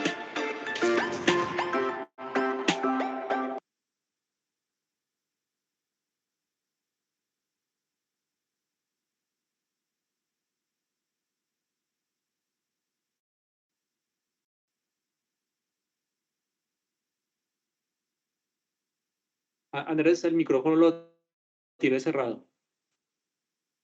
Muchas gracias, qué pena. Esto respecto a lo que es la denuncia y la lucha contra la corrupción. A veces se nos dice mucho como, bueno, es que es necesario que los ciudadanos denunciemos y se habla mucho de este mecanismo que es clave, pero de pronto no se nos enseña tan bien cómo hacerlo. Incluso a veces tenemos dificultades en determinar, por ejemplo, qué es corrupción, y en ese sentido es claro o clave que las entidades públicas acompañemos a la ciudadanía enseñándoles cómo se denuncia. Ya ahorita Alejandro nos daba algunas indicaciones, el video también nos da unas indicaciones, y ahorita vamos a ver en el portal Pago cómo podemos denunciar, con el fin de poder avanzar avanzar siempre en estos procesos y también de exigir respuesta de parte de los organismos de control. Aquí nos acompañan buena parte de funcionarios de los organismos de control y pues ellos también tienen el otro lado de la mirada. A veces la ciudadanía dice, no, es que los organismos de control no nos responden, pero pues ellos también tienen el otro pedacito, y es que los procesos de investigación no se pueden hacer de manera muy, muy rápida. Se tiene que hacer una evaluación, una lectura de expedientes, un proceso bastante complejo, con el fin también de llevar a investigaciones y sanciones. Colombia es uno de los países del mundo en el cual pues, hace un tiempo salía como la investigación, y es como que más alcaldes y gobernadores han tenido sancionados, y en algunos casos en la cárcel también, por hechos de corrupción. Esto pues habla también de que los organismos de control también avanzan en ese sentido. Entonces será clave que pues estemos muy pendientes de lo que va ocurriendo en nuestros territorios. Los organismos de control no tienen tampoco una bola de cristal que les permita saber dónde está ocurriendo una situación, ¿cierto? Y no tenemos, ningún organismo de control tiene la cantidad de funcionarios para poder vigilar cada uno de los contratos y cada uno de los dineros del país, ¿cierto? Del dinero público.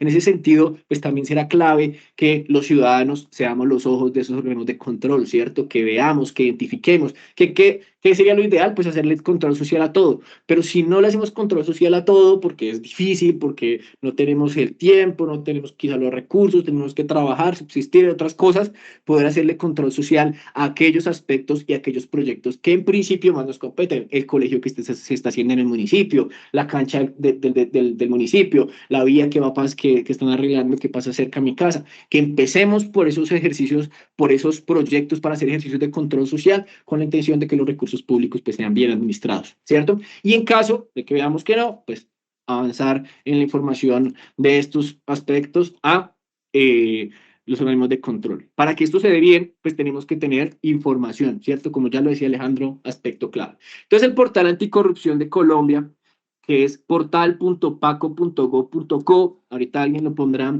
en el chat, también el link, y lo enviaremos con el correo electrónico con todas las evidencias, con todos los insumos compartidos. Es una iniciativa que se lideró desde este gobierno, pues desde la Vicepresidencia de la República y puntualmente a través de la Secretaría de Transparencia.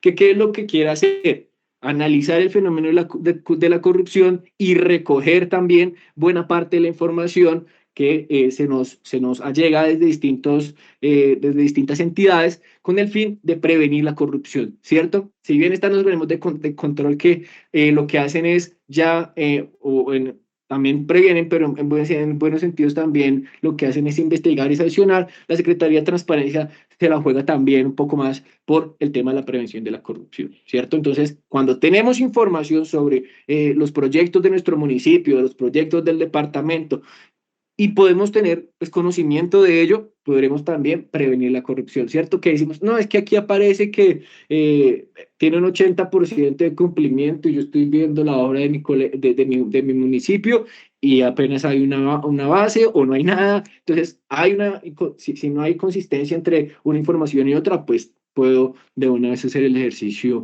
de denuncia. Cuenta con este portal, pues recoge bases de información y bases de datos que son claves para que todos los ciudadanos tengamos conocimiento respecto a todos los temas de contratación del país, principalmente SECOP 1, SECOP 2. Bueno, vamos ahora, ya sabiendo pues qué es esto de Paco, vamos a ver también esto de las bases de datos que tiene que ver con la información que recoge este portal, con la intención de que toda la ciudadanía pues tenga acceso a esa información, ¿cierto? Tiene la información relacionada con las sanciones disciplinarias, sanciones penales, responsabilidades fiscales, multas y sanciones contractuales, colusiones en contratación pública, SECOP 2, todos los periodos del SECOP 2 y el SECOP 1 desde 2017 hasta el 2022 y el Registro Nacional de Obras Inconclusas. Esta es la información que recoge este portal y se está día a día actualizando y mejorando con la intención de entregar pues, información de calidad para la ciudadanía.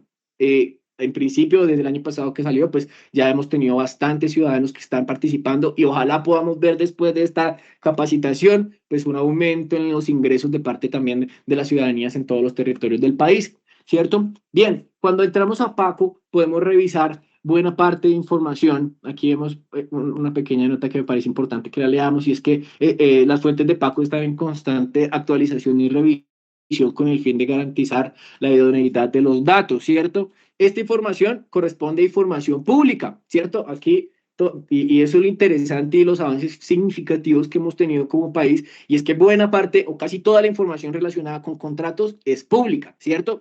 Y en ese sentido ningún funcionario podría decirnos, no, es que de pronto esa información sobre el nombre del contratista, etcétera, etcétera, no lo podemos entregar, no, porque es información pública y pues qué mejor que tener un sistema que nos permita consultar. Y que la Secretaría de Transparencia lo que hace es recopilar esa información de otras entidades y poner a disposición del ciudadano. ¿Listo? Entonces, clave reconocer esto. Cuando entramos al portal anticorrupción de Colombia, encontramos información relevante que, pues, respecto a contratación, y podemos hacer un ejercicio de evaluación o de revisión de empresa o persona, ¿cierto? Una entidad pública o a nivel departamental, ¿cierto? ¿Por qué empresas o personas? Pues esto tiene que ver con los contratistas del Estado, ¿cierto? Aquí nos aparecerá, por ejemplo, los contratos que una persona natural o una empresa, una persona jurídica ha firmado con determinadas entidades públicas, ¿cierto? Vamos a hacer el ejercicio de qué aparecería en el caso, igual la información es pública, en el caso mío. Vamos a ver, por ejemplo, lo que nos aparece en el portal Paco, ¿cierto? Ponemos nuestro número de identidad o el número de identidad del contratista o de la persona que quisiéramos revisar, por ejemplo, en este caso de persona natural, identificar cómo, pues, qué procesos contractuales o posibles sanciones disciplinarias aparece esta persona, ¿cierto? Entonces aparece el nombre completo de la persona, su número de identidad y, por ejemplo, en este primer apartado podremos ver cuántas sanciones disciplinarias o multas y sanciones contractuales o responsabilidades fiscales tiene esta persona. En el caso de la persona que estamos viendo, que soy yo, no aparece ninguna, ¿cierto? Por ejemplo, en un proceso de contratación, pues sería una información relevante, o que por lo menos podría dar una aproximación si una persona natural o jurídica tiene ya sanciones o investigaciones o multas, pues en ese sentido podría generar alguna inquietud respecto a lo que pues, esta persona ha hecho o cómo en su actuar como contratista.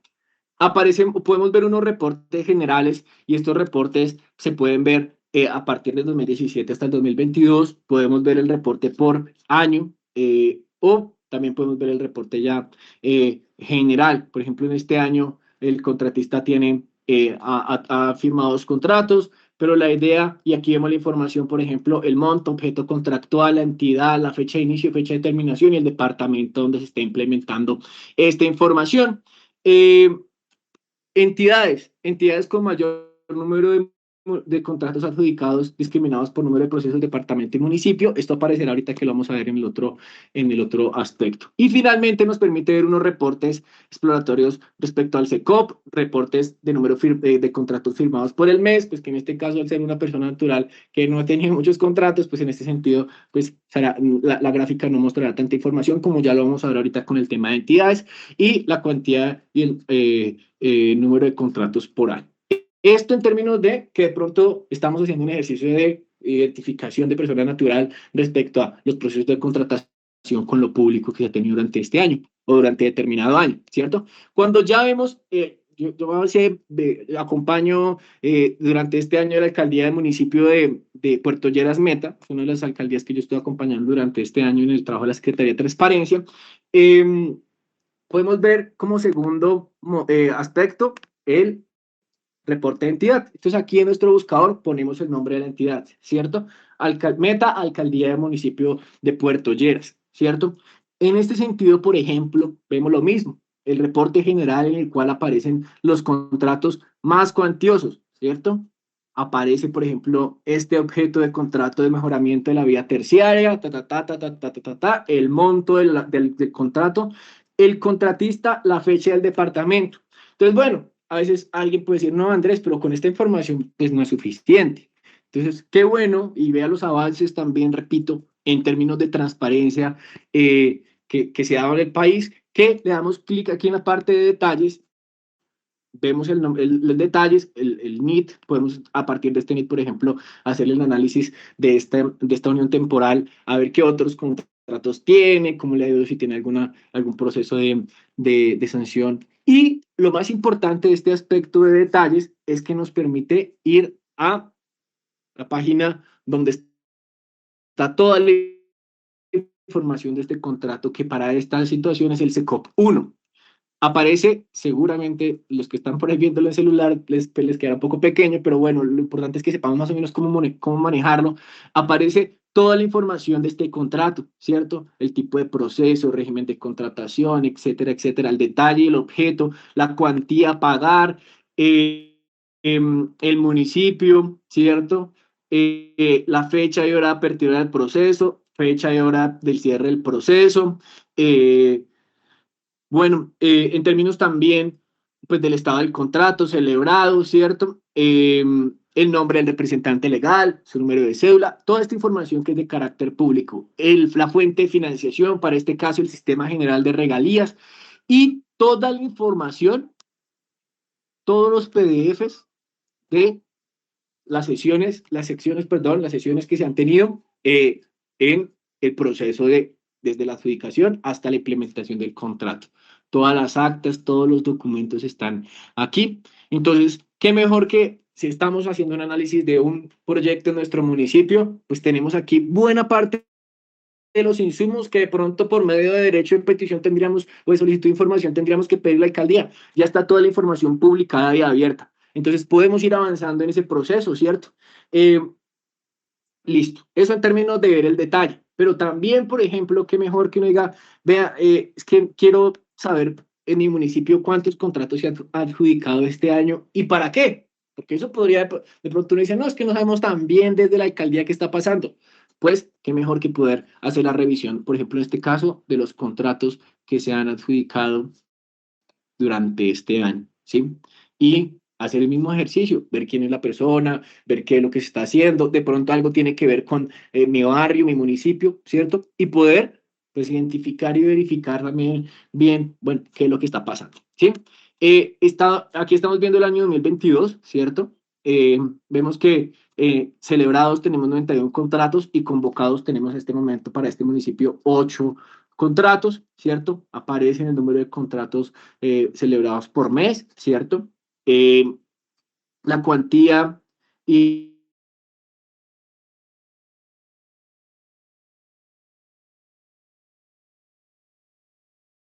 el número de contratación pues para este año que pusimos, ¿cierto? Y se puede descargar un informe también pormenorizado por municipio.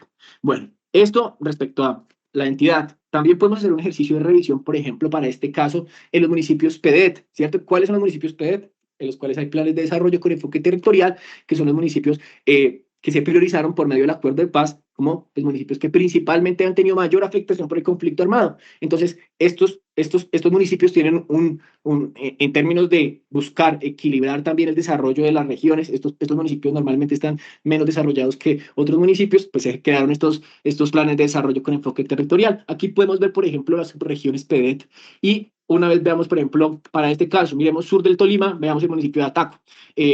Podemos ver la información de los municipios también en términos de los procesos PEDET y de los recursos que vienen relacionados con este aspecto del cumplimiento del plan de implementación del acuerdo de paz.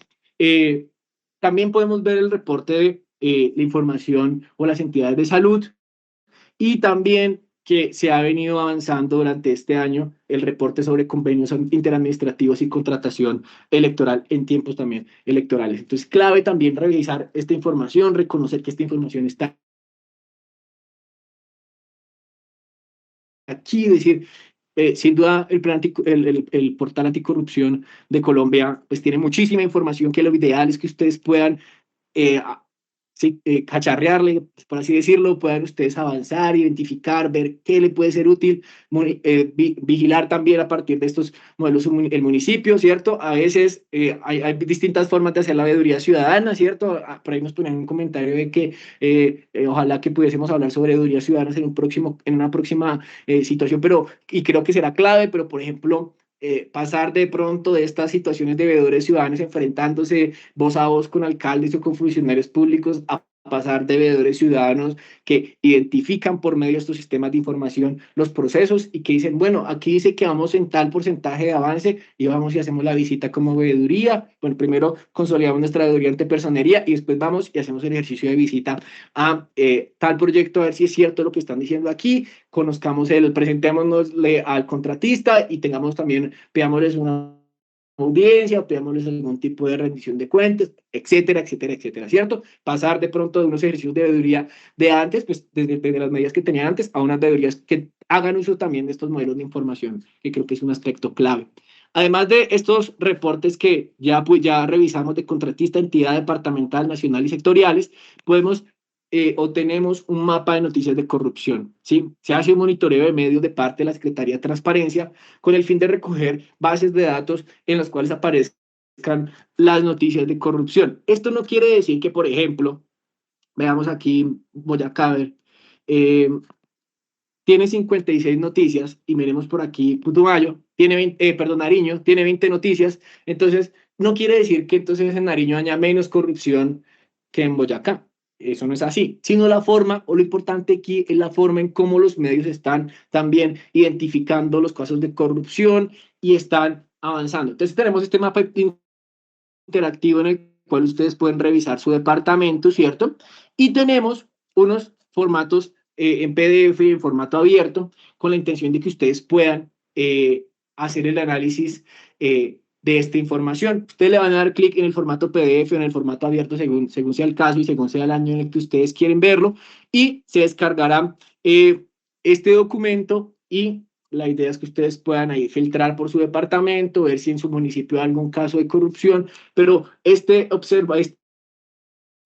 monitoreo de medios o este mapa de noticias de corrupción, pues tiene como intención ver también cómo los medios están haciendo el ejercicio también de revisar y sí, también, digamos, como de comunicar también, y también pueden ser una guía para la ciudadanía. De pronto, no, es que yo no sé tan bien en qué irá determinado caso de un elefante blanco en mi departamento, pues de pronto encontremos información de cómo va el proceso en algún órgano de control a partir de este mapa de noticias. Entonces, clave también que podamos hacer ese ejercicio de revisar este mapa de noticias como una de las herramientas interactivas.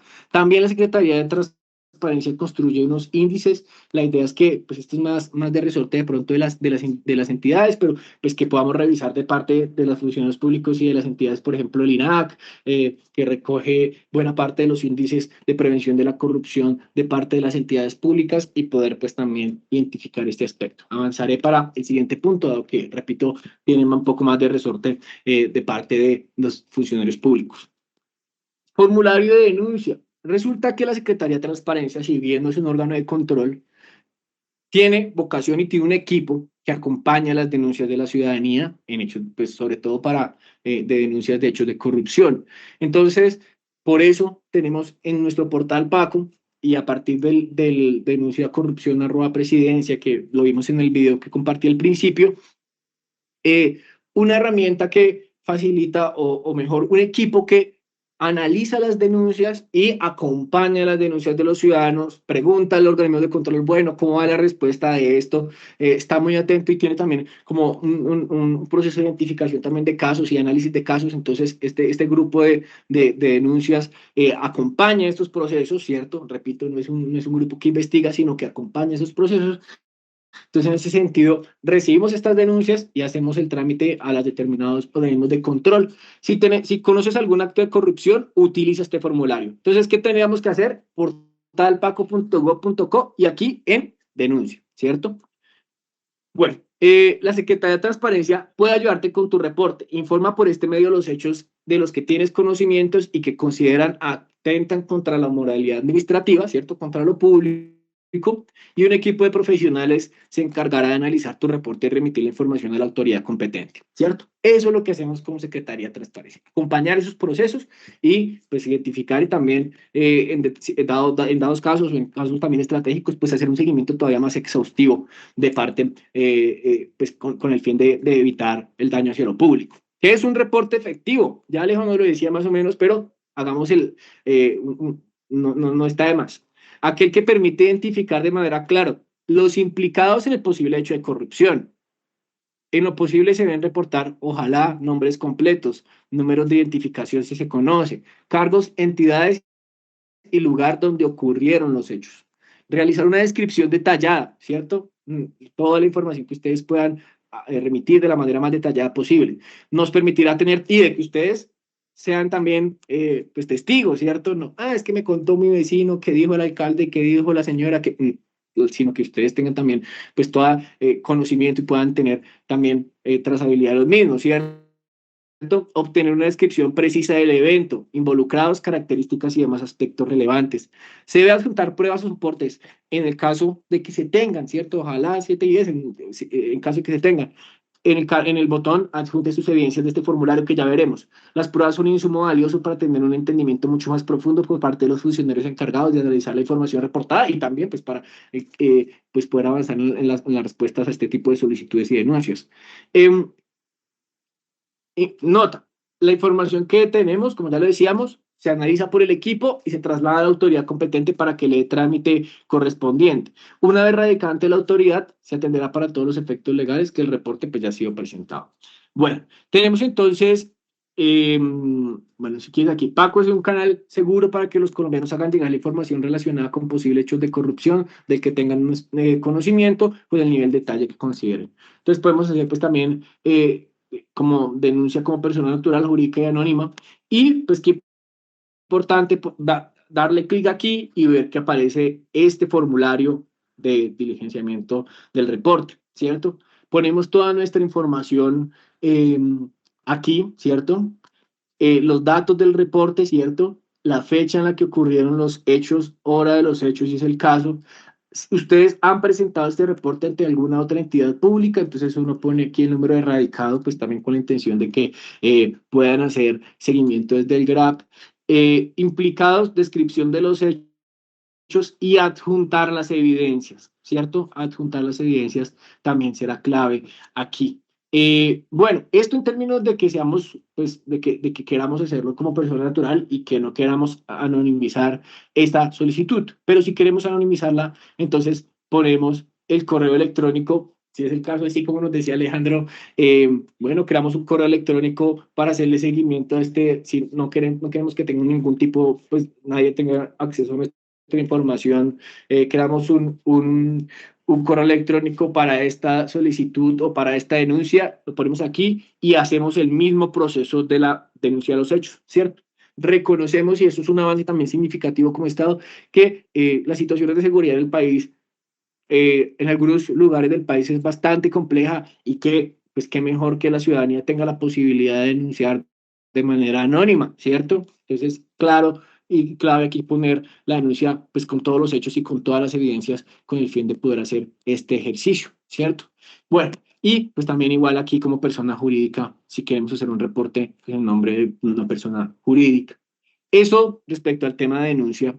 Y finalmente, pues ya para contactar a la Secretaría de Transparencia, aquí aparecen la información correspondiente, ¿cierto? Nuestro correo electrónico contacto @presidencia.gov.co y sobre todo pues para el tema de denuncia corrupción @presidencia.gov.co.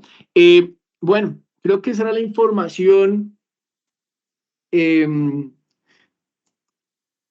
Creo que esta es la información que teníamos pensado pues, comentarles para el día de hoy. Les agradecemos muchísimo pues también la participación en este espacio. Repetimos que vamos a crear un documento PDF en el cual se responderán todas las preguntas que ustedes han hecho el día de hoy, con el fin de que también todos tengan acceso a las respuestas de las preguntas de los demás compañeros y enviaremos el link donde quedará subida esta presentación que hicimos el día de hoy, donde quedará también el modelo de derecho de petición que compartimos, el link del portal anticorrupción de Colombia y la presentación que compartió inicialmente Alejandro. Bueno, agradecerles a todos por la participación, a las comisiones regionales de moralización por la convocatoria a este espacio y también a nuestras entidades aliadas que por ahí vimos bastantes personas que también hacen parte de nuestras entidades aliadas de la estrategia territorial de este año. Entonces, no sé si Álvaro vayas a hacer ya el cierre del evento y agradecerles nuevamente a todos por este espacio. Si yo buscara... Muchísimas gracias, doctor Andrés, y a todos los asistentes. Llegamos a tener más de 570 personas conectadas a este importante evento de capacitación. Les agradecemos a todos quienes tengan consultas adicionales. Nos pueden escribir a los correos que ya Andrés compartió para cualquier inquietud o al chat y serán pues resueltas las inquietudes más adelante a través de correo electrónico. Les agradecemos nuevamente la participación y en ese momento damos pues terminada la jornada. Muchísimas gracias a todos. Yo puedo hacer el mismo análisis que hice anteriormente. Bueno, se me había olvidado